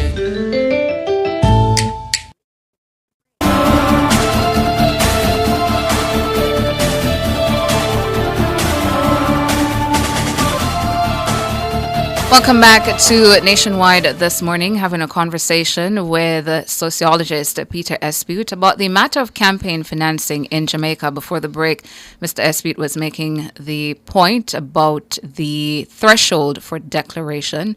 So the ECJ reminded donors in its advisory recently to declare their contributions to political parties and candidates. The requirement applies to any individual or entity declaring $250,000 or more to a political party or candidate. Mr. Esbute is identifying where there might be loopholes in regards to that. Mr. Esbute, on that matter, what would be a reasonable threshold then for donors to declare? There have to be a threshold, Tano? So if you're giving the party $5,000, you still come out and say you've given five. Of course. You go, for example, to the website of any congressman or senator in the U.S. and you see a long list of contributors. Some who give $20 and $50. I don't know why there has to be a threshold. If you're giving to a politician, then you must declare what you give. And if a company is doing it, you can't hide it in your audited financial statements. The accountants and auditors collude with this system, you know. You're not going to see in Grace Kennedy or Lascelles or any of these companies a line that says contribution to the PNP and contribution to the GLP. These are hidden. And so we have a culture of secrecy when it comes to this sort of thing. But it's deeper than that, you know. So if I give a check to the politician personally, that's one thing. But say the politician has a trust fund.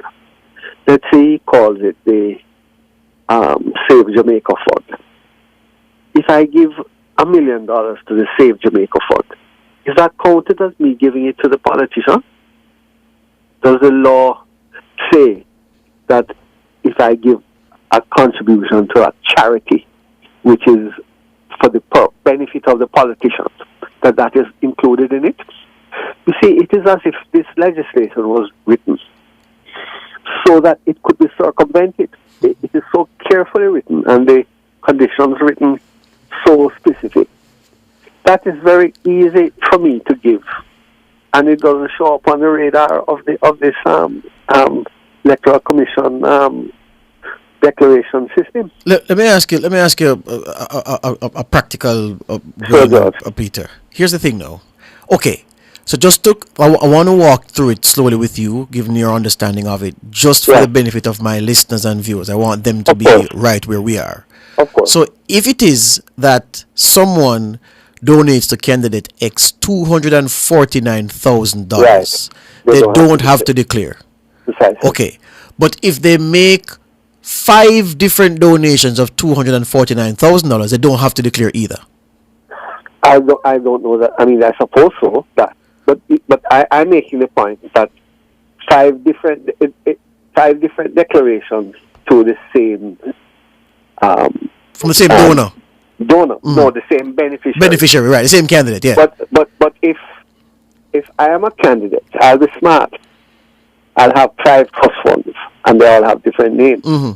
Right. So okay. So you facilitate the splintering of the contribution. Precisely. All right. So hold on now.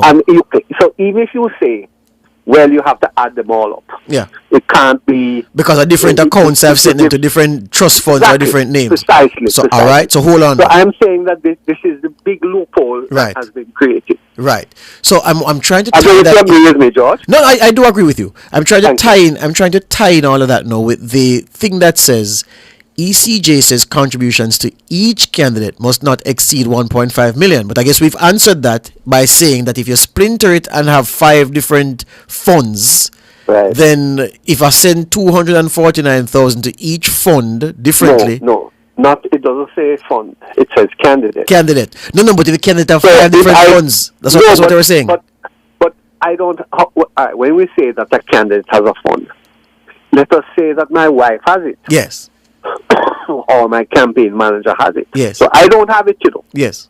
If you check the Companies Act, Companies Registry, you're not going to see that I have 5 funds. Mm-hmm. You're going to see that I have 1 fund. And then my wife has a fund, and my big son has 1, yes. and my campaign manager has 1. Yes. So if you give 249,000 to each of those, they don't aggregate anywhere to come to the 1.5 million. And I don't have to declare. So you can do that, and I don't have to declare. So the system is profoundly flawed, George. What if I ask you this now? Suppose it's I do like in the US, where I say, all right, I want to set up a pack. So we have. But the pack is the same thing. But hold on, let me lay out the example, because you and I understand the pack, Peter. But I'm talking for the listeners now. Sure. Go ahead. So we say no, friends of Tawna Thomas, because Tawna is going back to St. Elizabeth. She's going to run for a seat for whichever party. She's forming a party. She's running a seat.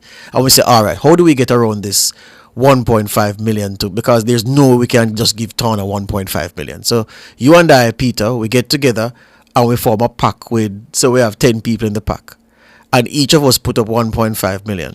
Yeah, that sum now goes into, that's a pack contribution, yes, of several times over the 1.5 limit from one pack to one candidate. According to this legislation, that is legal, isn't that? Of course it is. They don't defeat the purpose then, man. Of course it does. Well, I'm so happy that Nationwide has taken up this issue, and I hope you will draw the parties up on this. I mean, don't you remember Colin Campbell, our candidate? CCOC, I can't forget it. CCOC, yes. Trafigura. Yes. That's exactly what the PNP did. And Trafigura made their deposits. Of course, they had a contract with the government. Yes. To lift oil from Nigeria. Yes. All right. That was public because in those days, government contracts were public. Nowadays, you could have such a contract and nobody would know because it's a state secret. Mm-hmm. So the way the system is set up, both on the supply side and the demand side, there are loopholes so big you can drive tractor trailers through them. But let me ask you this now. I heard you take up this issue with Tawna earlier, and I want to put it back to you because let me tell you the truth, Peter Espute. In the two most recent general elections we've had, 2016 and 2020, right? Yes. I've given money to candidates across the political divide, but I don't want nobody know that I give them money. And so why should my name come up in something that George Davis gave X to so? I don't want that to be public. Well, you should be proud of what you do, you know. If you support your party, you should do it openly. But Peter, that's the point. I'm not supporting a party. I have friends. Hold on, Peter, man. Peter, hold on, Peter. I have friends from university, friends from childhood who are in politics, whether PNP or JLP, and I contribute to their campaigns. If you don't want people to know that you are giving, then don't give. No, but we can't do that. How do you mean you can't do that? Peter, we're reasoning now, you know. Peter, we're reasoning. This is what I know we're reasoning. So this is what is driving the secrecy. Yes. People want to give, but they want to give under the table. Why? Because there's going to be the suspicion that if all of a sudden George Davis is appointed to the board of something, that was a quid pro quo. That was a pro for the quid that you donated. So, therefore, you don't want people to know that you gave, so that if you get appointed to a board, they won't say that you're corrupt. But the fact is, the principle, the moral principle at play is transparency. I take that. There must be transparency in the donations. And if you don't want people to know, then don't do it. But hold on, Peter. Hold on. You can't say. Hold on. Let me I have a right to give the money. Let me say this to you. I don't agree. That right doesn't exist. All right, but hold on, man. I'm saying to you, as a private citizen who wants to participate in the political process and who wants to give some support to the people who you have good relationships with as they seek political office? Doesn't my privacy as a private citizen extend to me giving money to a certain level to whichever candidate I choose to and remaining private? Because why are you barring me from participating I'm not in barring you, but effectively that's what you're No, I hear you saying. You are the one who said, I don't want anybody But I to don't know. want anybody to know, Peter. That's the point. I don't want anybody to know. Is that a right? You say it's a right. I never say it's alright. Why is that a right? No, man, I'm saying that as a private citizen, if it shouldn't be a reasonable I agree with you. expectation. I hear you, know. Yeah. And your question is exactly the right one. Because the politicians say the same thing. Why must I declare my assets and my wife's assets and my children's assets? I have a right to privacy. If I have a contract to government, why must the people know I have a right to privacy? You see, this right to privacy now is being dragged into every sphere. And this so-called right, I'm going to say a so-called right, because I don't know if such a right exists, George. You're making it up. If you want to donate, be proud and do it. If you don't want people to know, don't do it. There's also here's a point that was shared in the comments section as well, Peter Espute. Horace Duffer says, we don't reach the point where people are comfortable that they won't be branded. But George a while ago said that he gives to both sides. Yeah, I tried balance it because I said to myself, just in case, hold on, Peter, just in case it busts out, you can't say me a this or that because of the two side me give. So if you don't want to be branded, then give to both sides. But if you, why is it that if you give to one side, you don't want to be branded? Why are you ashamed of your political It's not, party? Peter, it's not shame, it's the reality of politics in Jamaica, man. Come now. But I'm agreeing with you that it's the reality of the politics in Jamaica is corruption, which is why we have to take these means. But you know, George, this is not peculiar to Jamaica. It isn't. The US and the UK have been through this argument about privacy. It isn't. Whether a donor must have privacy to give in secret. And they have decided that no. But we still want to support secrecy. We love the Official Secrets Act. It was supposed to have been repealed a long time ago when the Access to Information Act was passed, but it's still there.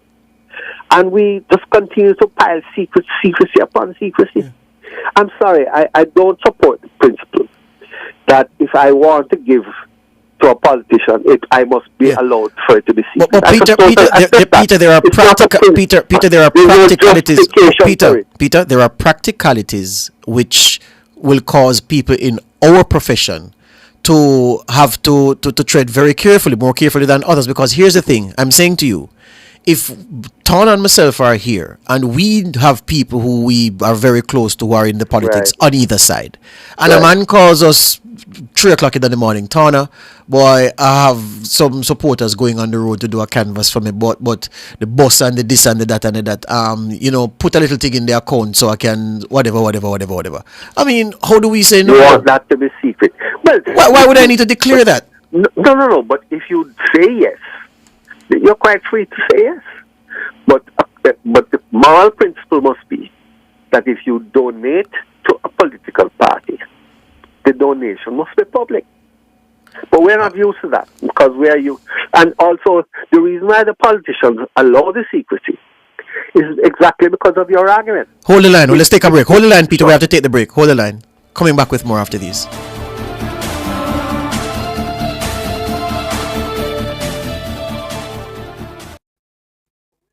You're listening to Nationwide 90 FM. The time is 7:45.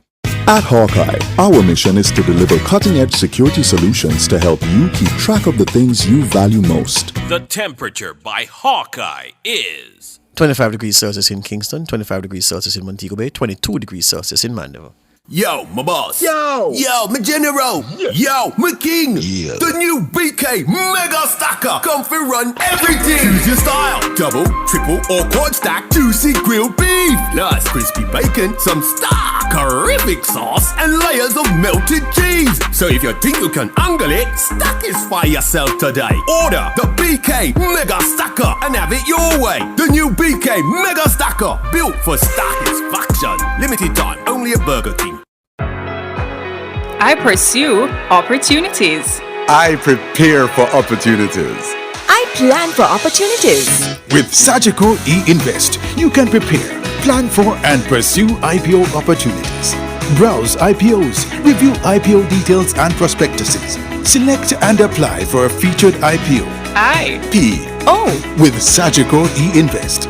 Think wealth. Visit sagicor.com. Plug into the sun with Peak Energy Solutions. We are your affordable provider for everything solar. Grid tie or off-grid solar P systems, solar air conditioners, panels, lithium batteries, solar supplies, and installation. Visit us at Shop 1, 3 Mosquito Valley Road, Red Hills, St. Andrew. Call 876-279-8820 or 944-0668. Or email us at peakenergysolutionsja@gmail.com. Peak Energy for everything solar.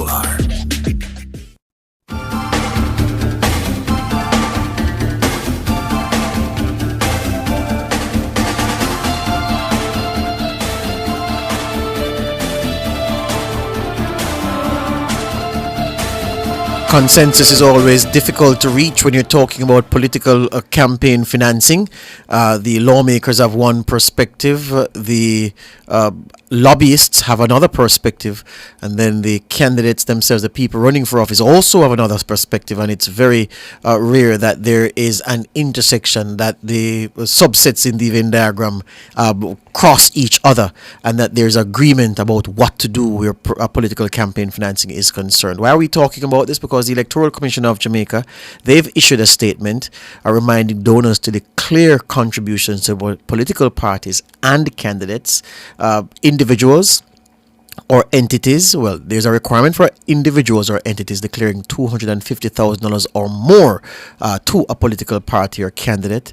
ECJ says contributions to each candidate cannot exceed $1.5 million. It also says contributions to political parties must not exceed $3.5 million. This also applies to individual candidates of a political party. Furthermore, donors must also declare any award of government contracts at or above $500,000 in existence for up to 2 years prior to making the contribution. Peter Dispute says that's difficult to track now because they've dispensed with the practice of publishing all government contracts online so you can look for yourself. And this declaration about contracts must be made within 14 days. The ECJ says any person who knowingly makes false statements in any report, declaration, or other document is liable to pay a fine of up to $3 million or face 12 months in prison. So, Peter Dispute, are you saying that what has been published by the ECJ, these guidelines, these precepts, if you want to call them that, is it that they need serious overhaul or tidying up? What the ECJ has just done is what the law requires them to do. That is the present law, and they are giving notice as to what the present law is. But George Antonio, this law is not written for you, and it's not meant to bind you. The problem is not if George Davis wants to give money or Turner to a particular candidate. The problem is if a drug don wants to do it. The problem is if a drug dealer wants to do it. So if you say you want yours to be secret, the drug dealer will say, well, I want mine to be secret too. And the gun runner wants mine to be secret too. And so, in the end, because you want your contributions to be secret, dirty money gets into politics. So to keep the dirty money out of politics, you have to bend a little bit, and your what you would consider your right, I don't believe it's a right, but you think it's a right, to privacy, must be given up in favor of keeping dirty money out of politics. And that's why the lobbyists say, look, this is a serious business.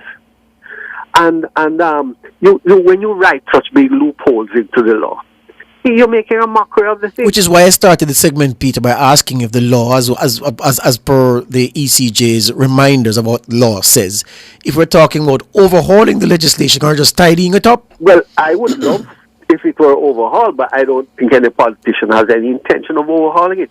They want to make it more secret, not less. You make a good point about the drug lord, because I don't want me and them to share the same status of privacy. We don't. We shouldn't. So maybe I shouldn't give. But Peter, this is the problem. The point. You see, the politicians believe that the people won't give unless it's secret. No, but I'm saying the point you make, which is such a good point. The point you make, Peter Espute, which is such an important point about drug dealers not having the cover of secrecy to hide beneath. I'm saying to you that same point serves as a disincentive to private ordinary citizens like Turner, Thomas and myself from giving money, because especially in our position, we occupy sensitive positions in the society. We can't be seen to be giving, because how you give 100 grand to PNP and only give 50 to JLP, or you give that puts us in an invidious position. If I want to know who owns any company in Jamaica, say nationwide, I can go to the company's office and a list of all the investors, all the shareholders is there. If you own one share, it's there. It's the same principle.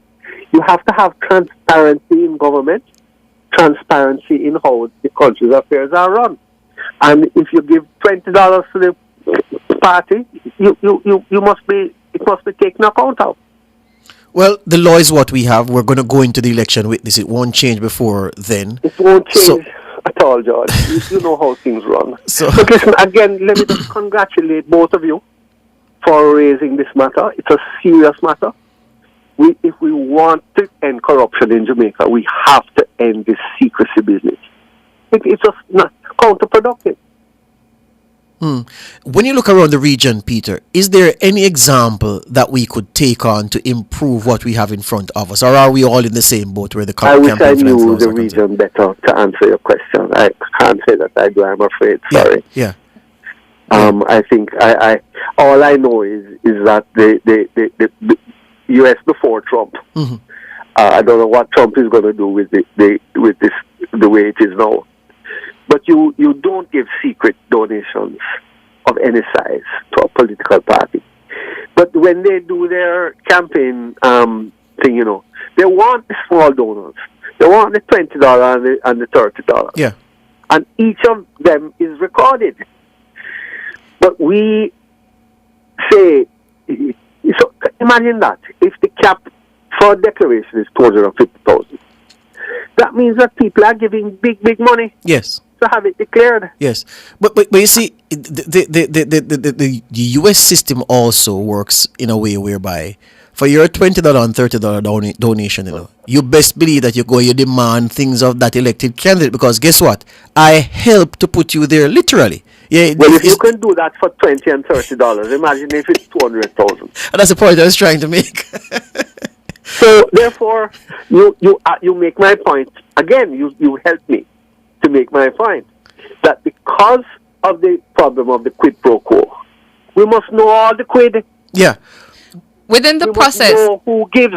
And we must also know who gets a contract and who gets a waiver. The donors, know these things. The donors, Peter Espute, when they're giving contributions to any candidates or the party, do they have to say what's the source of funding? No. As my understanding, all you have to say is that you give it. Mm-hmm. Yeah. If you got it from drug dealing, you don't have to say, I got this from drug dealing. You give your money. And, I mean, it could be, I have several sources of income. I earn a pittance from the Gleaner, writing every week. I also have a job with the church. I get a little stipend for the work I do with the church. Mm-hmm. And then my substantive job is Dean of Studies at the St. Michael's College. I get a salary for that. So if I give a donation, George Turner, where do I say it came from? Salary. Well, why would I say that? I mean, also on the side, I could do consultancy. Mm-hmm. Or I could give advice and get paid for it, which is consultancy. Yeah. But I mean, that money I may get in cash. Yeah. Not by check, so it doesn't run through my account. What I'm saying is that we're all we're multi-source when it comes to our income. So I'm not saying that a donor must say where they get the money from when they give it to party. I'm not saying that. Well, I can tell you, Peter. I can tell you that based on what we're saying, and based on the reaction from our friends in the YouTube chat, a lot of people are with us. Why are we hearing Aniko? A lot of people are with us on the need for privacy because a lot of regular donors, we don't have 20 million and 200 million to give to any campaign or 100 million to give to any party and to build up any war chest. Yeah, we're just ordinary citizens. But a lot of people, I'm thinking, Tawna, will say, so if I give 150,000, there's somewhere that I have to put my name that I gave that. I'm not doing that. I'd rather not give than to have my name out there associated with a donation to any political party. And that's sad because that's, as I was saying to you before the break, it is a disincentive to the regular normal citizen participating in the political process, giving something that the political process needs. It needs financing. It can't run without financing. Of course it can't. But George, Tawna, listeners, I would love an auditor to say, look at the PNP conference or the JLP conference. The tens of thousands of people who attend, all in T-shirts.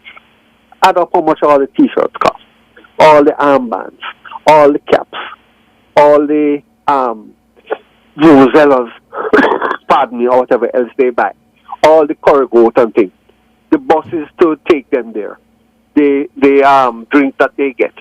Add all of that up, the cost to rent, and then divided by the number of people. Surely it exceeds the limits. Obviously, the law is being circumvented. Because if I give my money to Colin Campbell or candidate, is that considered giving it to Colin Campbell? Right. I'm putting it in a bank account called Colin Campbell or candidate. Yes. So the system is a joke. Yes. So question for you. You raise an issue, Peter. Hold on, Peter. If I'm on the floor of conference and I want to make sure I don't run afoul of this campaign financing thing, so I say, all right, here's what I'm going to do. At conference, when that part of the agenda calls for donations, I go and write a check for 5 million and throw it in the basket. How does the law deal with something like that? A very good question. Very good question. But you see, so does someone throw my money? From the very beginning, when we started this conversation, and I'm happy that we did, I said that the system is flawed. There are so many loopholes. I don't see any intention. Let's go through them one by one and plug every hole, to make sure there is honesty and above boardness in all of this thing. There's no intention for that. And that's why some people say that politics is corrupt. Because when they look at the system, what they see is corruption. Yeah. Hear you on that. And again, I'm happy that you have raised it. I'm saying it for the third time. Yeah. Because you don't get enough praise when you say things like this. You are bringing up the issue that the system is broken. And it's a pretense at transparency, a pretense at some sort of decency. Yeah. When the system operates the way it does. Yeah. We're out of time. We have to go, Peter Espute. Thank you for your time this morning. All the best to you. Really appreciate it. Bless you. Good. Sociologist and development scientist Peter Espute. So when based on these rules, if we have money, I can't go to a conference. I never thought about the conference donation part of event, you know. Yes, you can. I'm not going to declare. I'm not nothing for declare. Throw a big stack in the basket and move along. Yeah. All right. Across Jamaica is next. Front Page was brought to you today by ABC Electrical Sales. For a better choice in the electrical business.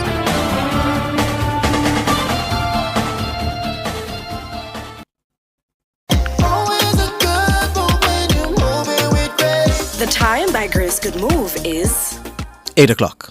Success, powered by learning. The temperature, brought to you by Sandals Corporate University. Come grow with us, is 25 degrees Celsius in Kingston, 25 degrees Celsius in Montego Bay, 22 degrees Celsius in Mandeville. From the mountainside to seaside, countryside to townside, inside and outside, it's across Jamaica this morning. In Across Jamaica this Tuesday morning, The grounds of the Negril Police Community Resource Centre, located at the Negril Police Station in Westmoreland, got a much-needed facelift on Ash Wednesday. The work was thanks to Constable Damian Wilson, his wife Joenia, and a group of private sector and civic society volunteers. Constable Wilson, who is assigned to the Savamar Police Station, said the project aligns with the JCF's commitment to community development and outreach. He explained that the project was aimed at fostering stronger community police relations and a sense of shared responsibility and connection. For her part, Mrs. Wilson said planting flowers and trees is not just about adding beauty, it's about supporting the environment, lifting spirits, and connecting to the natural world. Mrs. Wilson, who is a justice of the peace, said she hopes that the initiative will help the community see the police in a new light. She is reminding the public that members of the police force are humans like everyone else and are approachable and caring individuals. The Urban Development Corporation UDC has sought to reaffirm its commitment to craft vendors at Duns River Falls and Park in St. Anne.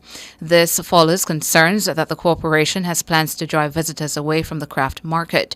In a media release on Monday, the UDC says vendors remain an integral part of the Duns River experience. To this end, the corporation says it is open to discussions on how to better showcase the craftsmanship and cultural offerings of vendors, ensuring a more inclusive tourism experience. It says it has maintained open dialogue with a view to enhancing opportunities for craft people, including training and business development support. The St. Catherine Police are seeking the public's assistance in locating a 69-year-old man from Kensington District, Sligoville in St. Catherine. His name is Raymond Murray. The police say he has been missing since Thursday, February 27. Mr. Murray is of dark complexion, slim build, and is about 5 feet 5 inches tall. He was reportedly last seen at home wearing a yellow t-shirt, dark blue jeans, and black sneakers. Anyone knowing the whereabouts of Raymond Murray is being asked to contact the Spanish Town Police at 876-984-2305, the 119 police emergency number, or the nearest police station. And that's it for Across Jamaica for this Tuesday morning.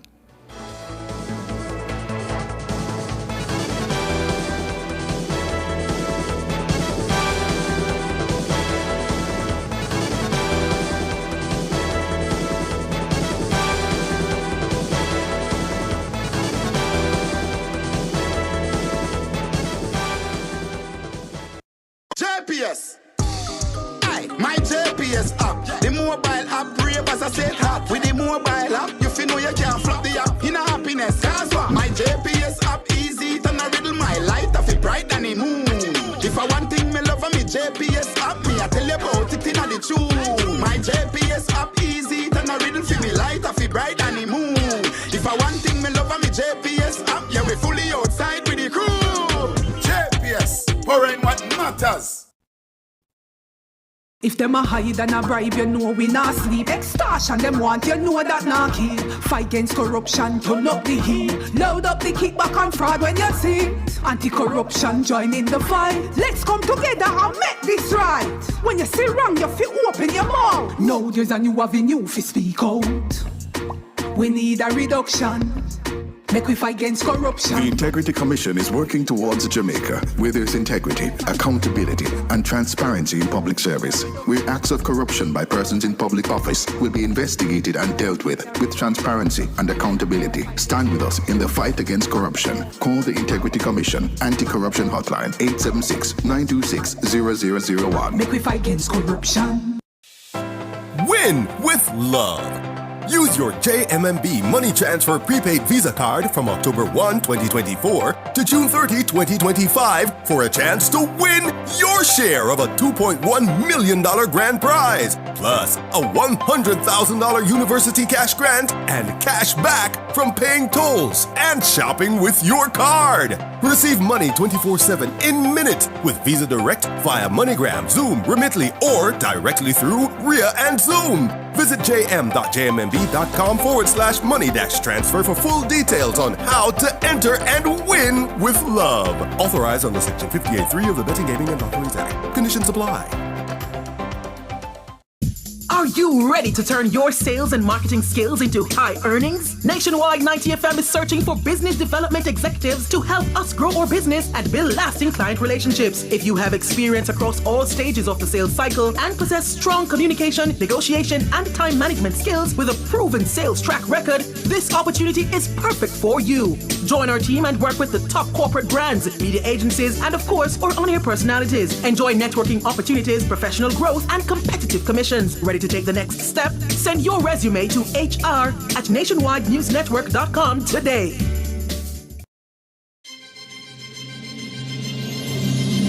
Nationwide 90 FM, the station for the very latest in news and current affairs, will broadcast live the opening budget presentation by the Minister of Finance and the Public Service, the Honourable Favour Williams. On Tuesday, March 11, the Honourable Favour Williams will put forward the government's plans to finance the budget for 2025 to 2026. That's a live broadcast of Finance Minister the Honourable Favour Williams' opening budget presentation, Tuesday, March 11 from 3 p.m. to 5:30 p.m. on Nationwide 90 FM, the new revolution in media. Due to this live broadcast, the E-Zone will not be aired on Tuesday, March 11.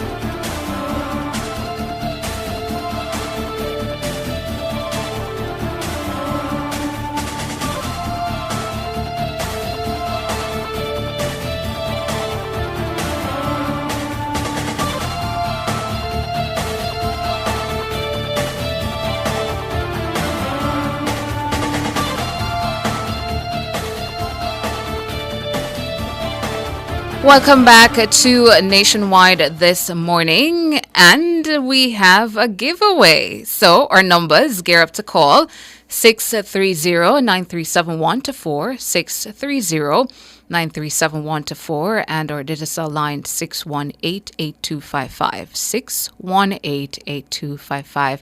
The giveaway this morning is courtesy of Airton's Distributors. Airton's Distributors, where quality products are affordable. Now, Airton's is a Jamaican-owned company that has been serving Jamaicans with trusted brands and products for over 20 years. The company is engaged in supplying a large cross-section of customers island-wide in retail and wholesale, inclusive of pharmacies, hospitals, government agencies, private healthcare institutions, local manufacturers, farm stores, beauty shops, and stores, as well as supermarkets. Their line of products includes Defy Age facial line, their Cocoa Glow body butters, their Cocoa Shea body butters, their cocoa body oils, Epsom salts, senna leaves and pods, mojo herbs, and body scrubs. Again, their Defy Age facial line, their Cocoa Glow body butters, Cocoa Shea body butters, cocoa body oils, Epsom salts, senna leaves and pods, mojo herbs, and body scrubs. So the giveaway question, what I'm asking this morning, again, the number is 630-9371-4 and 618-8255. List any 3 locations where Airton's skincare products can be purchased.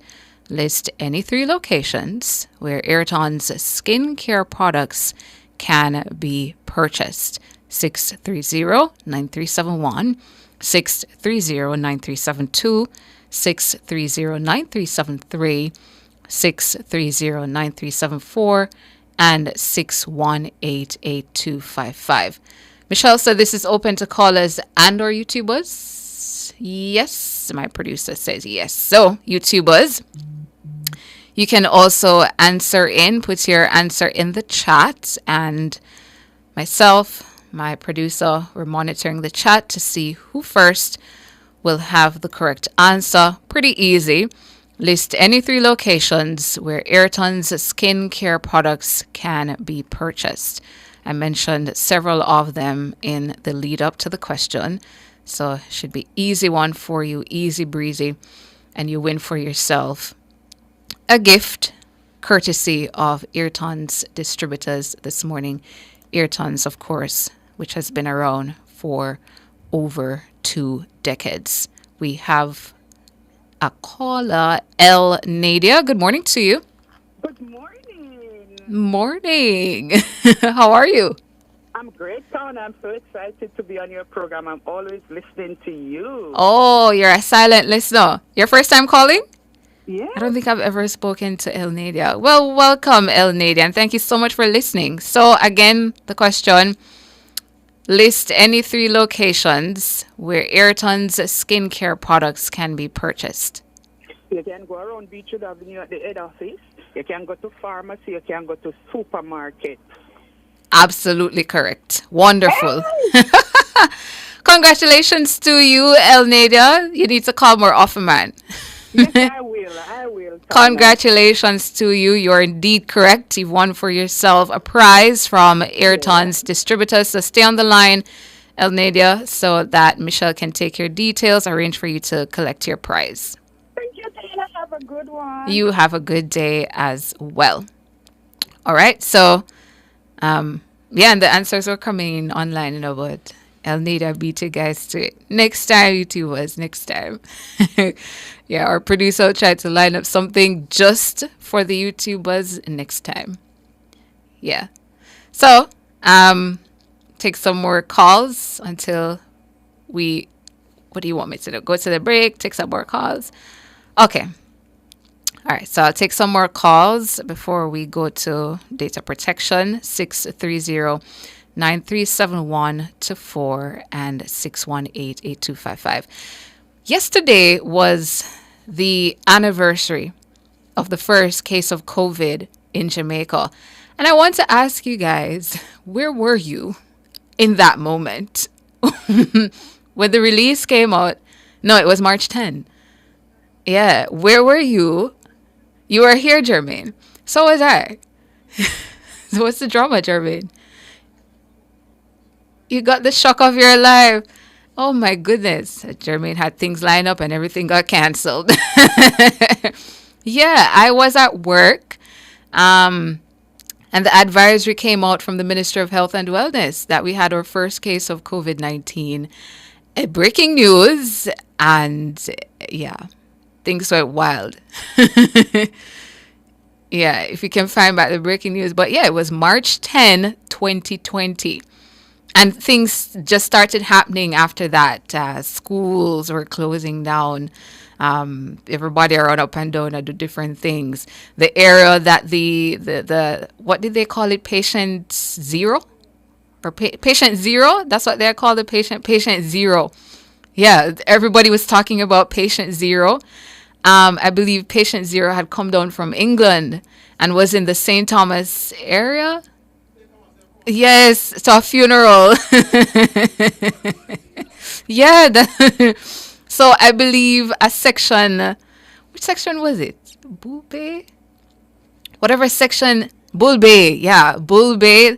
That was, cordon off, some kind of quarantine happening over there. People couldn't leave that area. It was a whole thing. Orville Griffith says, I was right here in Toronto, Canada. I was pretty calm. Yeah.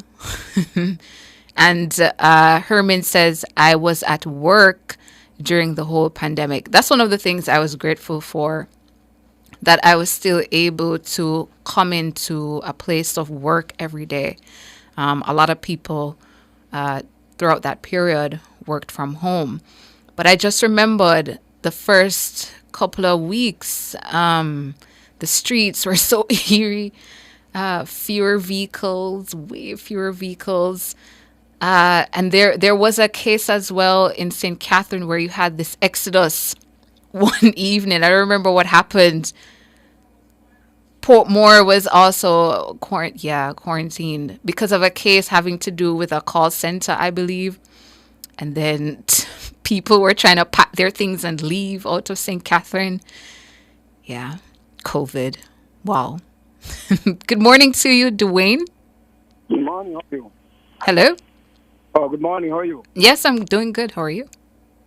I'm not as good as you. So you sound very happy from yesterday morning. Oh, so I don't always sound like that. Why you sound different from yesterday morning, like something? I mean, I know I'm going. You get something. I don't know what it is. Maybe it's because I spent the weekend in St. Elizabeth. Oh, Yeah. A weekend in St. Elizabeth is always, put me in. It is the part where the dirt is red. Is that part? Absolutely. Okay, I hate the dirt though. I when I go down there, it's stains when you go. Oh, it's I good. don't like the dirt. But Good for farming. okay. Wonderful soil. Are you from there originally? I absolutely am. Yeah. Oh, okay. It's the best parish, I don't know about that thing. Maybe because they have a lot of skilling and time and tomato and sweet sap and a few mangoes, but no, I don't like the dirt. Where were you doing when our first case of COVID-19 was recorded? March 10, 2020. To be frank with you, I was in New York, and you know that I was just coming out of a hurricane, Michael. When I was in Florida. Mm-hmm.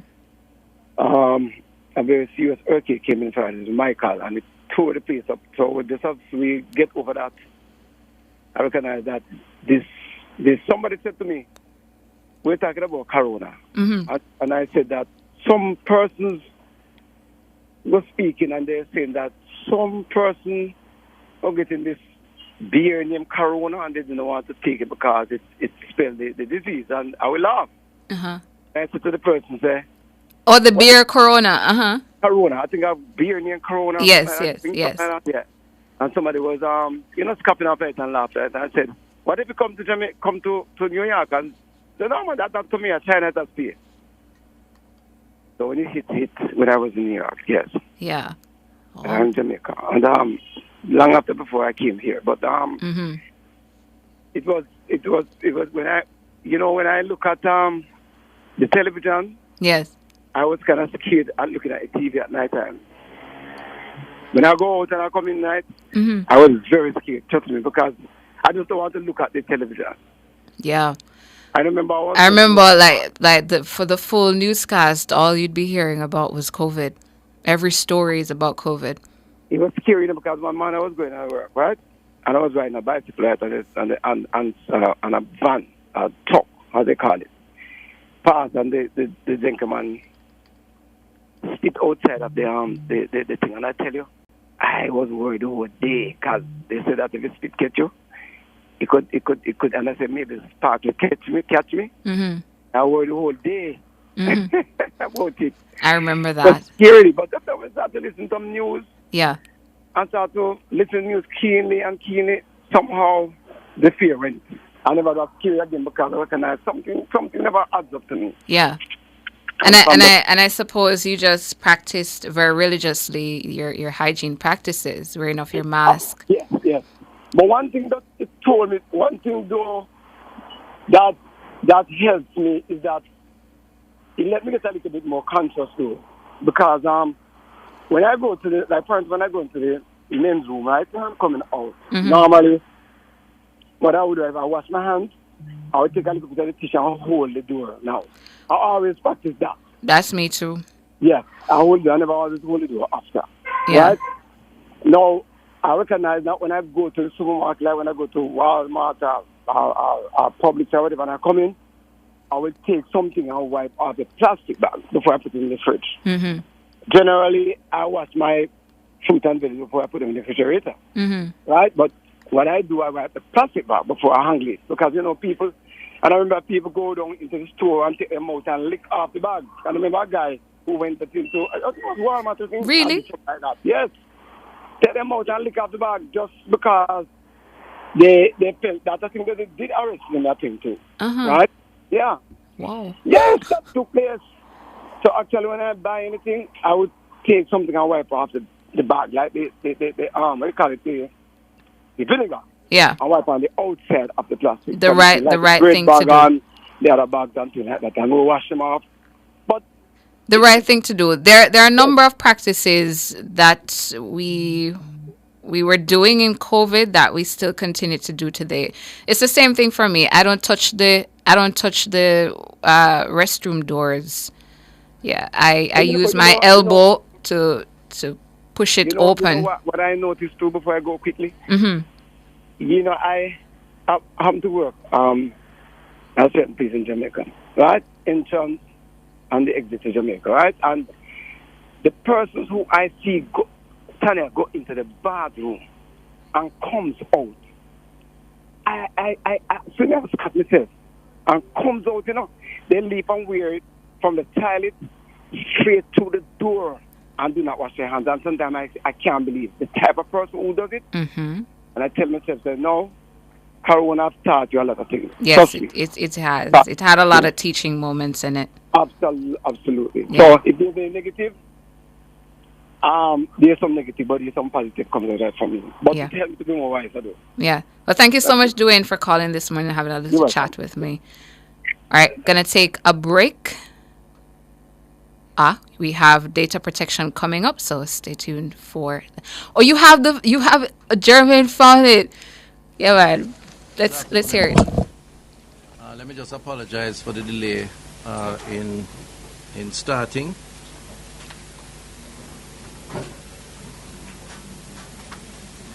All right, so let me welcome all of you. And I'm going to read from a statement, at which point we can deal with any questions that may flow from that. So,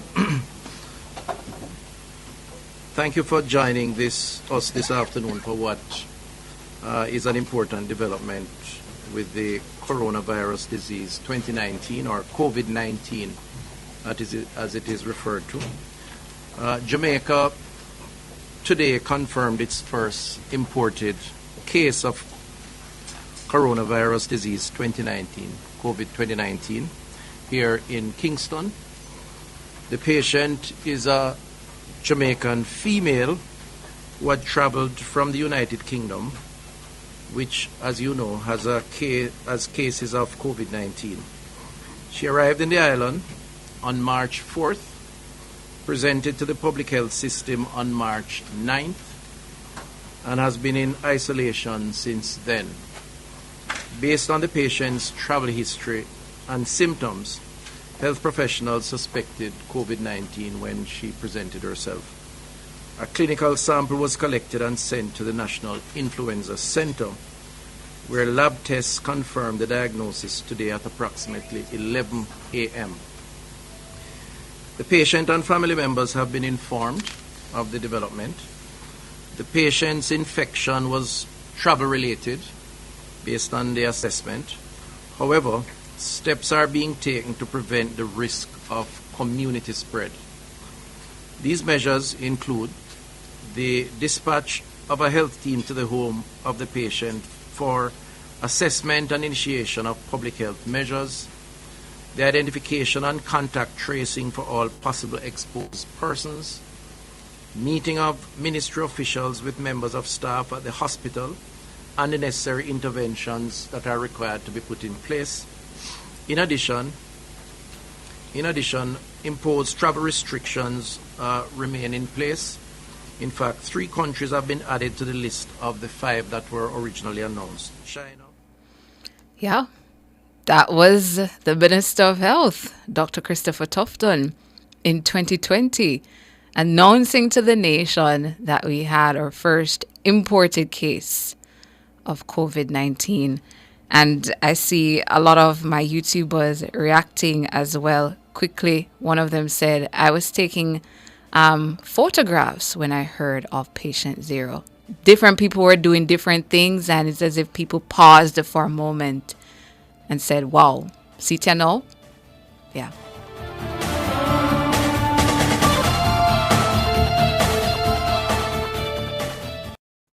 Apply for your NHD refunds at nhd.gov.jm or via the NHD app. Do not click on any links offering to help you.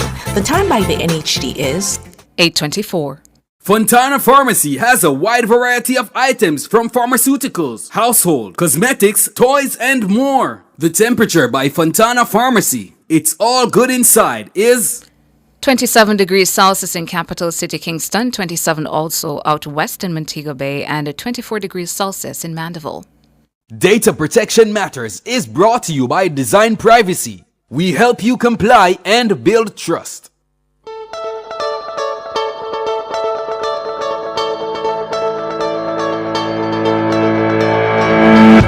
Welcome to Data Protection Matters, brought to you by Design Privacy. I am Chuku Emeka Cameron, and I will be your host for today. 6 weeks ago, this whole question of the gag clause would have been very topical.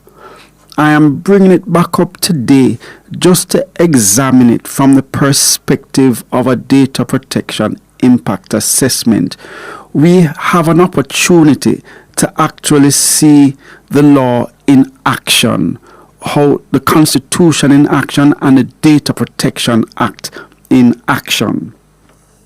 So you would recall that Parliament was considering whether or not the gag clause that was imposed upon the Integrity Commission should be removed or not.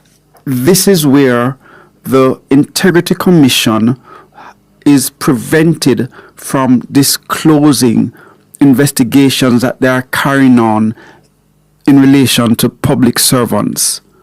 Well, the question parliamentarians were asking themselves was, should we remove the gag clause or should we not? My concern really stems from what it is parliamentarians are considering when trying to resolve that question for themselves. So let me share my perspective with you. And when I say my perspective, this is actually the perspective that has been exposed or given to us by our Constitutional Court in the decision of Julian Robinson against the Attorney General, otherwise known as the NITS decision. So the starting point is first acknowledging that in seeking to amend the law or in seeking to remove the gag clause, you are actually restricting one's constitutional right to informational privacy. So that must be the starting point. Once you appreciate that you are restricting a Jamaican citizen's constitutional right, the process you must follow has been prescribed, and there's only one process to follow. You must satisfy yourself that in seeking to restrict one's right to informational privacy, you have a legitimate aim. The measure must have an important and constitutionally valid objective. In this case, it is popular opinion or popular belief that by the Integrity Commission disclosing this investigation, there would be greater public transparency, and as a result of the greater transparency, ultimately it would cause public servants to be more accountable and ultimately impact on their behavior. The second consideration when seeking to restrict one's right to informational privacy is it suitable? It must be rationally connected to achieving that objective. It should not be driven by public sentiment, how it might impact on you as a parliamentarian, or how you feel about it. Yes, civil society had a lot of views and they are calling for it. And yes, the parliamentarians will be affected personally by it. But that is not what a legislator is required to consider. They must first consider, one, is there a legitimate aim? Secondly, is it suitable? It must be rationally connected to achieving that objective. Thirdly, it must be deemed to be necessary. There must not be a less restrictive way to achieve that objective of holding public servants accountable and there being transparency. And finally, the act of restricting one's right to informational privacy must be proportional in the strictest sense. The measure must not cause more harm to constitutional rights than the benefit it provides. When we speak to the right to informational privacy, let's expand on that a little. So the right to informational privacy says that no one, no government, no third party, no private company can process your data without your authorization. That is what the Constitutional Court in this decision declared. And the reason behind that is once a third party has your personal data, be it your name, your number, a criminal investigation or any type of investigation, you are right off the bat exposed to some sort of harm. if it is that information is treated poorly, if it is you hear someone is on an investigation and they start to reach the wrong conclusions without you going through that due process of a fair hearing. So that is a starting position. However, if you want to change that, you have to, if you want to restrict that right, in that you want to publish person's personal data and person's personal information, you must go through this 4-step. Justice Sykes said it very clearly. The state which legislated the law limiting a constitutional right possesses all information required to present a factual framework to the court justifying the limitation. Accordingly, it is appropriate that the burden of producing evidence of the justification of the limitation be imposed on the state that has limited the constitutional right. So not only must you meet those 4 criteria, but you must also provide some sort of empirical data to support the position. That is, you must be able to demonstrate that if it is you share this, put this information in the public and make it publicly available, it will have a positive impact on how parliamentarians conduct themselves. So there are 4 specific questions parliamentarians or legislators must consider. 1. Does the removal of the gag clause serve a compelling constitutional objective, or is it merely politically convenient? 2. Is there clear empirical evidence proving that disclosure of investigations before completion will reduce corruption rather than simply create public hysteria? 3. Can the objective of greater transparency be achieved through alternative means that do not compromise informational privacy? And finally, does the proposed change create greater harm to individual rights than the public benefit it provides? So that is a framework that has been prescribed by our constitutional court and now common law as to what we should consider when we think about amending a law that would restrict an existing constitutional right. That is very much in line with what boards and CEOs must consider when thinking to process persons' personal data. What harm are we exposing data subjects to? Is there a lawful basis? Is it proportionate? Is it necessary? Thanks for joining us this week, and I hope we would have put it in a context, given you some context to consider or to how to think about how to treat with amending the laws as it relates to a Jamaican citizen constitutional right. See you on Thursday. Until then, have a great day.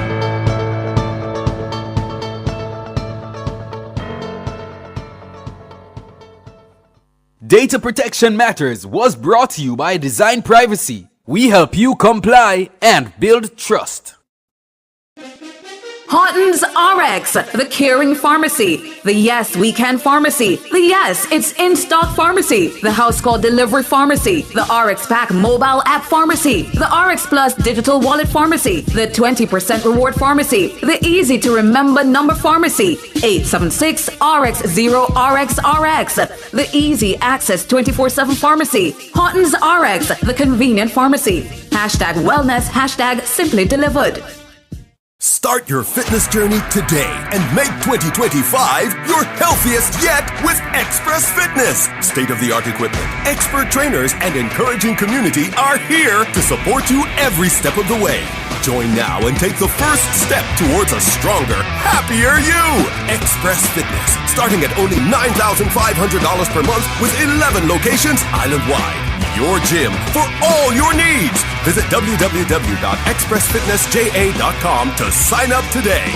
A Healthier You is brought to you by Express Fitness. Your goal or mission, Horton's Pharmacy, a family tradition of dispensing and caring for 100 years. And Pharma Cold and Flu, distributed by Massey Distribution.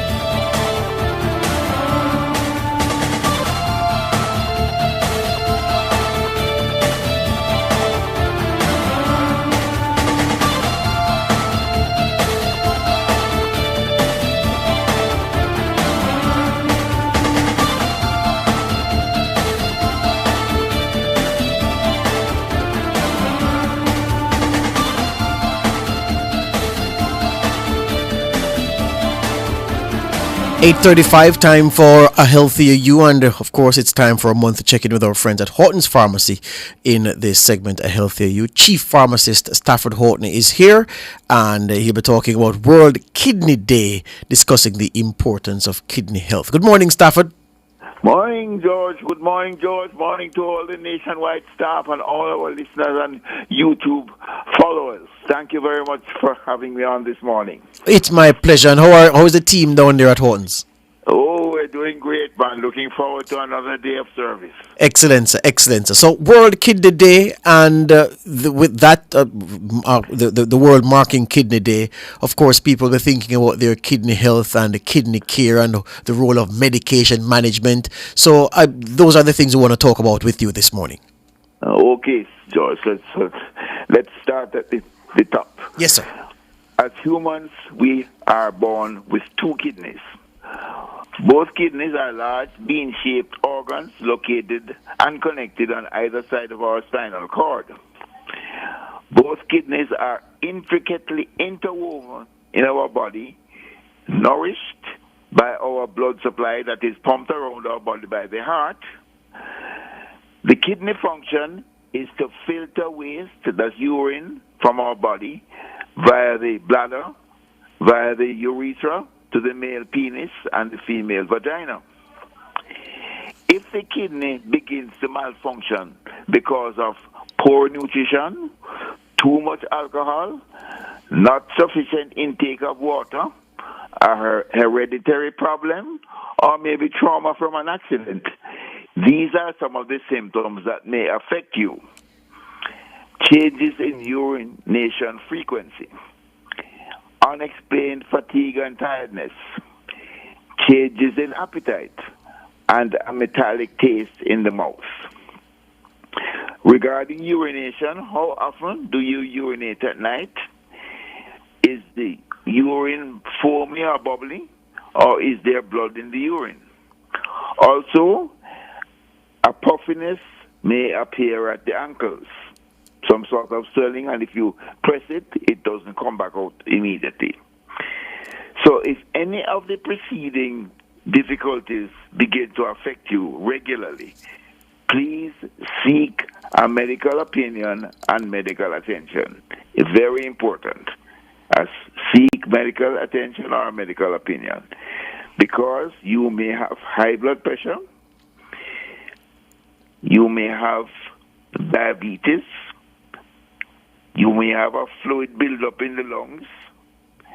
If you have a bad appetite, you may be experiencing weight loss. You may have a low red blood cell count, that's a low hemoglobin count.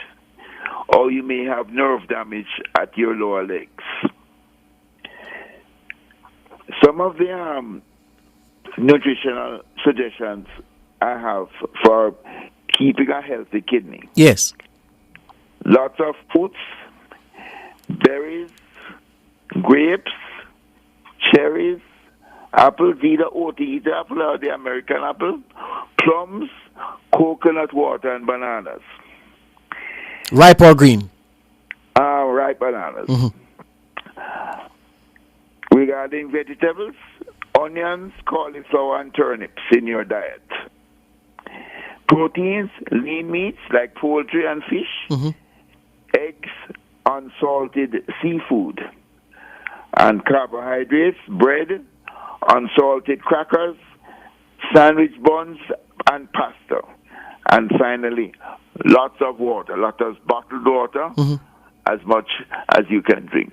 Yeah. So those are the nutrition suggestions. Yes. I can repeat them if you want. No, man, you went through them deliberately. What about the medication side of it now?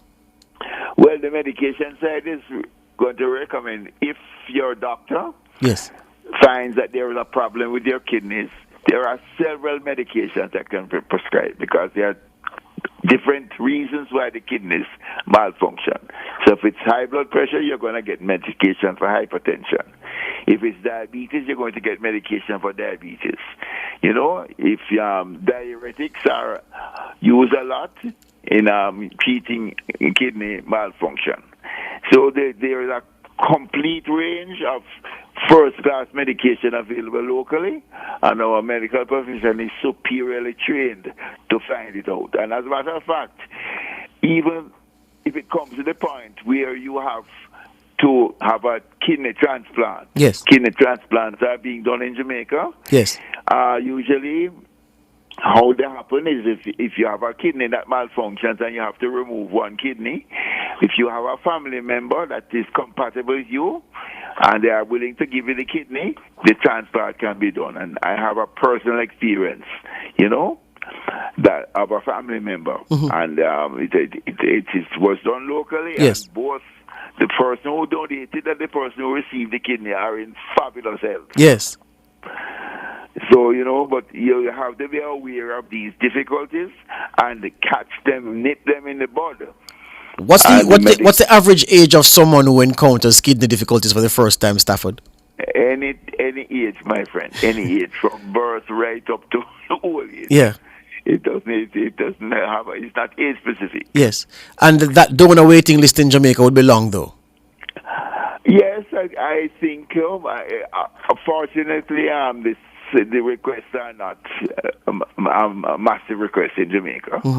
And the best solution is to find a family member with a compatible one that can fit you. Yeah. There was a viral voice note not so long ago of someone calling, saying that there was a family meeting held and a certain individual was to donate a kidney, and he went ballistic. I remember that very well. But insofar as kidney care is concerned, Stafford, I've always said to myself, once I hear that a friend or somebody else is on dialysis, I always say, well, I've never heard anybody on dialysis come off dialysis and their kidneys working brand new like normal. It's always downhill from you hear the person is on dialysis. Is this true?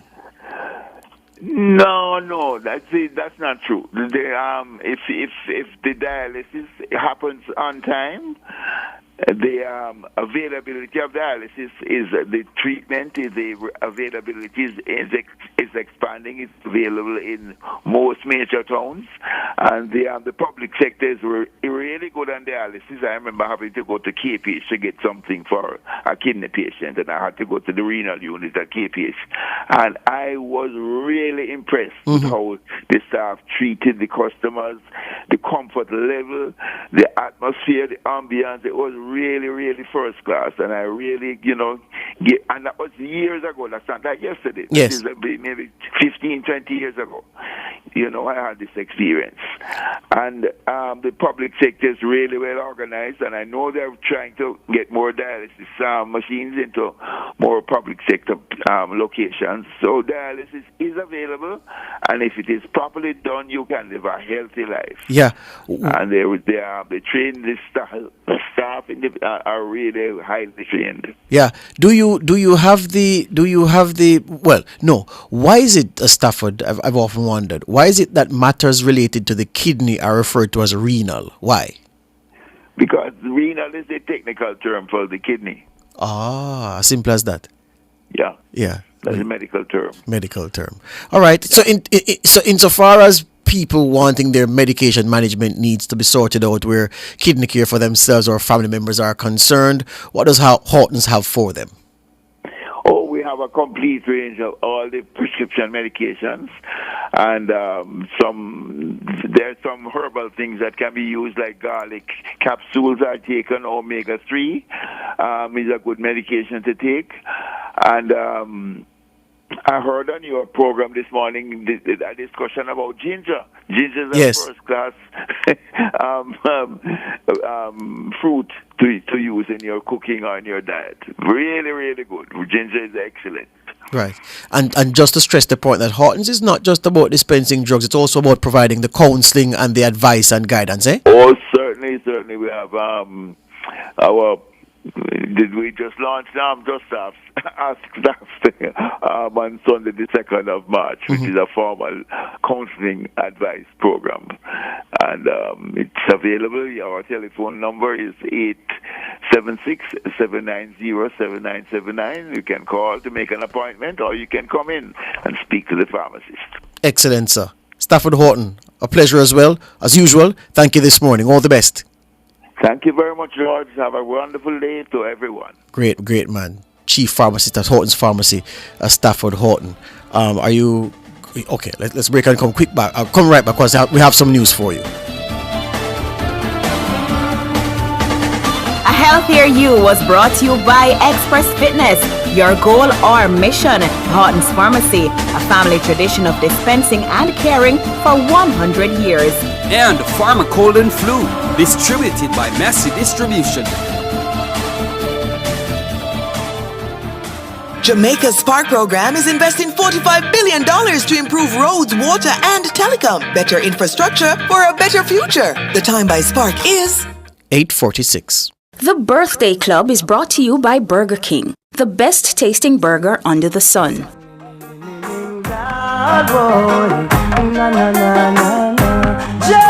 Rastafari, Lord boy, na na na na na, Rastafari, na na na na na na. Holy Mount Zion, I'm coming home to you. Holy Mount Zion, I'm coming home to you. I face a lot of trials and tribulation, but to all of that I must still stand strong, giving thanks and praise to the Almighty. All right. You hear that song because someone in the chat says, "Don't say it." Yes, indeed. He sang it many years ago on that outstanding rhythm. But the man registered at birth as Calvin George Scott, born in Rocky Point, Clarendon. You know him as Cocoa Tea, sweet Cocoa Tea. He's dead. You know, he had been ailing for some time, and he has lost his fight with illness, and Cocoa Tea has gone home to Zion. As I noted, born in Rocky Point, Clarendon, left Clarendon at 14. His mother, he was living with his mom at the time. His father had already migrated to the United States. Came to Kingston at age 14 to try his luck as a singer. Didn't break through as a singer immediately. Turned his hand to fishing, so he was a fisherman first. And then he found himself at Caymanas Park. He wanted to become a jockey. That started a lifelong love affair with horse racing. Then he got the big break in music, got his foot in music, and then his music career soared. He has about almost 30 albums to his name, solo albums, and he's appeared on several compilation albums and albums with other artists. Very prolific in his career, Cocoa Tea. And as I said, racing, that's where I knew him personally through. I met him many times over the years. His distinctive black silks with the gold and green, the Rasta colors, and his horses raced under the moniker Fisherman Stables. And in 2018 he celebrated because for the first time he won a classic race. His filly Disability Charm with Robert Hallidine won the 1,000 Guineas, trained by Patrick Wacky Lynch, and that was the high point of a very successful racing career. Cocoa Tea owned many good horses, very good horses. And he also had some popular claimers. Empress Methabel comes to mind. He had a horse called Rocky Point Rock. He was very good to racing, and racing was very good to him. And I was very happy to see him in the winner's enclosure, leading in a classic winner. Some brilliant racehorse owners over the years, some very rich men have put a lot into racing and never celebrated classic success. Cocoa Tea did that, and he marks that as one of the signal achievements of his career. He said when he turned to Rastafari, his mother didn't want to have anything to do with him. He grew up in a Christian household, and she says, well, if you're a Rasta, you can't come into my house. Yeah, they patched up later, but it was Rocky. And he says that Rastafari saved his life. He said without Rastafari, he probably would have been a gunman. He went on, Cocoa Tea. He had 2 children, both attorneys. His son studied in Toronto. His daughter studied at Norman Manley. Both of them, as I noted, attorneys living overseas. Very proud of his children, Cocoa Tea. And he was an honorable Rastaman and one of the sweetest singers reggae music has known. So rest in peace. Calvin George Scott, Cocoa Tea, has gone. I Stand up in the powers of the Most High. Georgia, Georgia. Stand up in the powers of the Most High. Stand up straight, Ethiopians. Help us shut down Babylon gate. Stand up straight now, Ethiopians. Help us shut down Babylon gates now. Judy gang said we bend and go. They thought that's how it go. So a lot of them don't touch them toe. Never knew that it was a trick. Babylon was plotting to it. Babylon start lash them with big stick. Them jump up quick. But through the powers of the Most High Jah, I and I will get over. I should also mention while I said that he's a champion racehorse owner, he was also a champion breeder, because Disability Charm had a son called Ability who went on to win the Derby a few years ago with Alan Bongo John Mirage for the same trainer, Patrick Wacky Lynch.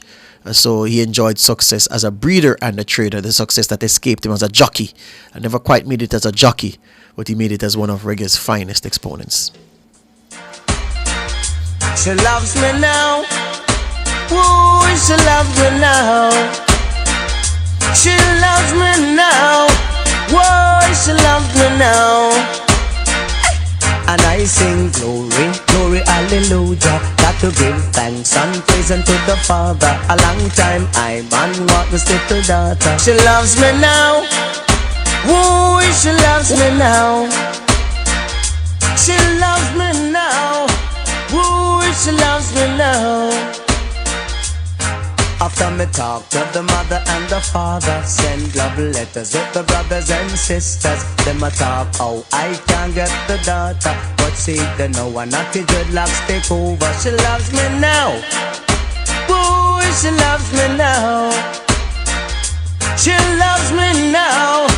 Whoa, she loves me now. I hope and I pray that she would surrender to me. Ooh la da da da. This is what my baby said to me, Lord. Oh, amen. She said she want a good life, no one to cause her pain and strife. She want a good life, no man to cause her pain and strife.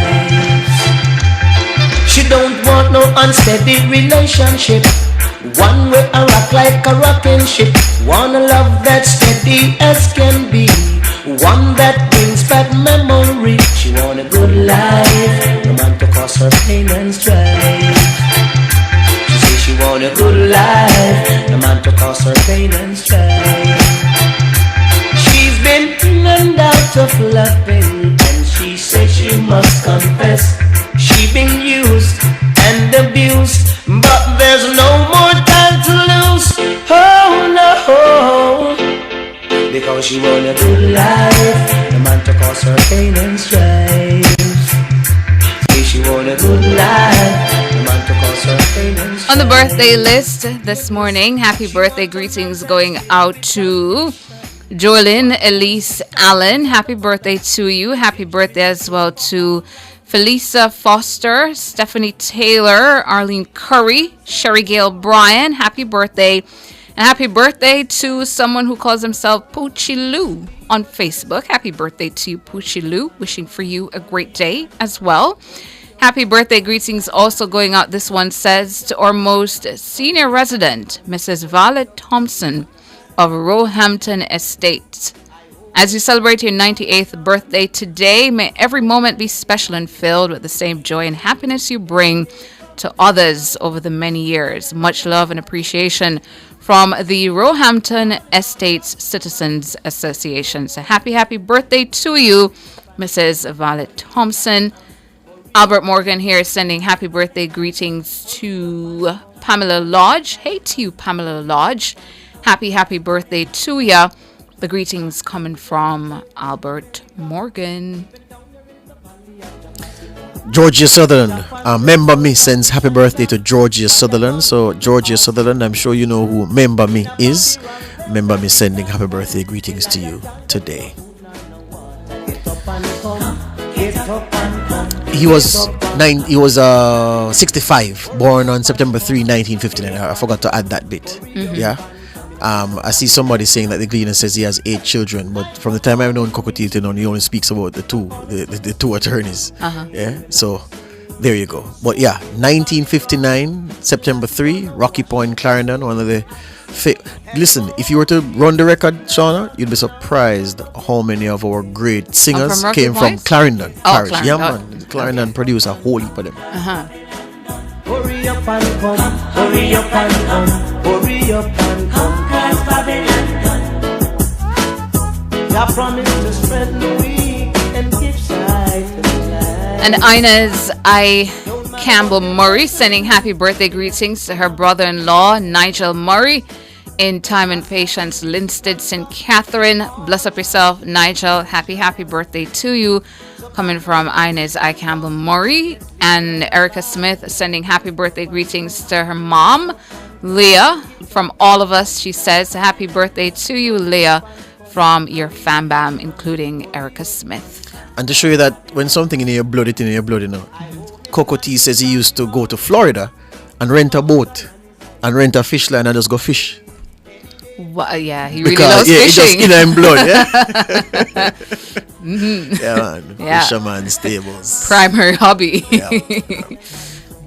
Are those all the birthdays now? Seems so.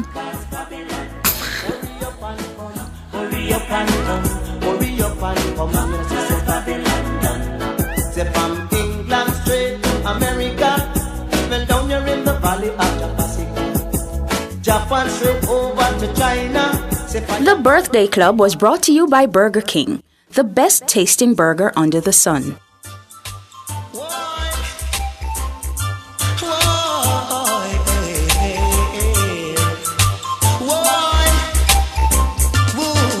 Tuning in, rub-a-dubbing on the Lord Jesus.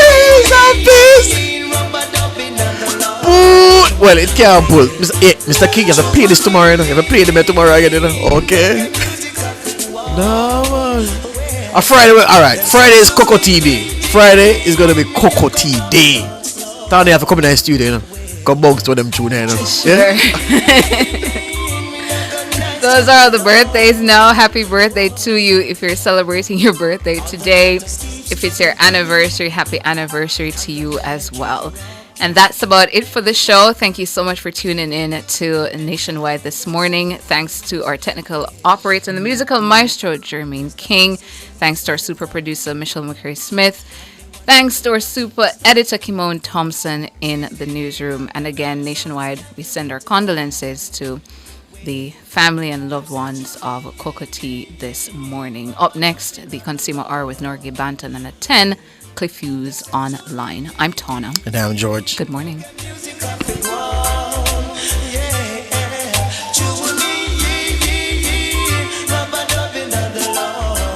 You've just heard Nationwide this morning on Nationwide 90 FM.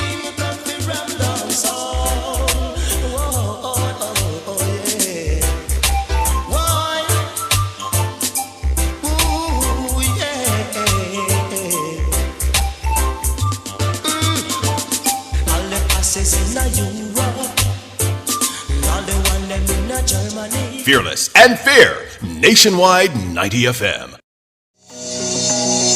San Diego Health Center in Spanish Town has received a donation of medical equipment valued at $2.3 million from the VM Foundation. The items which were handed over on February 12 include fetal Dopplers, pulse oximeters, blood pressure machines, and a diagnostic set.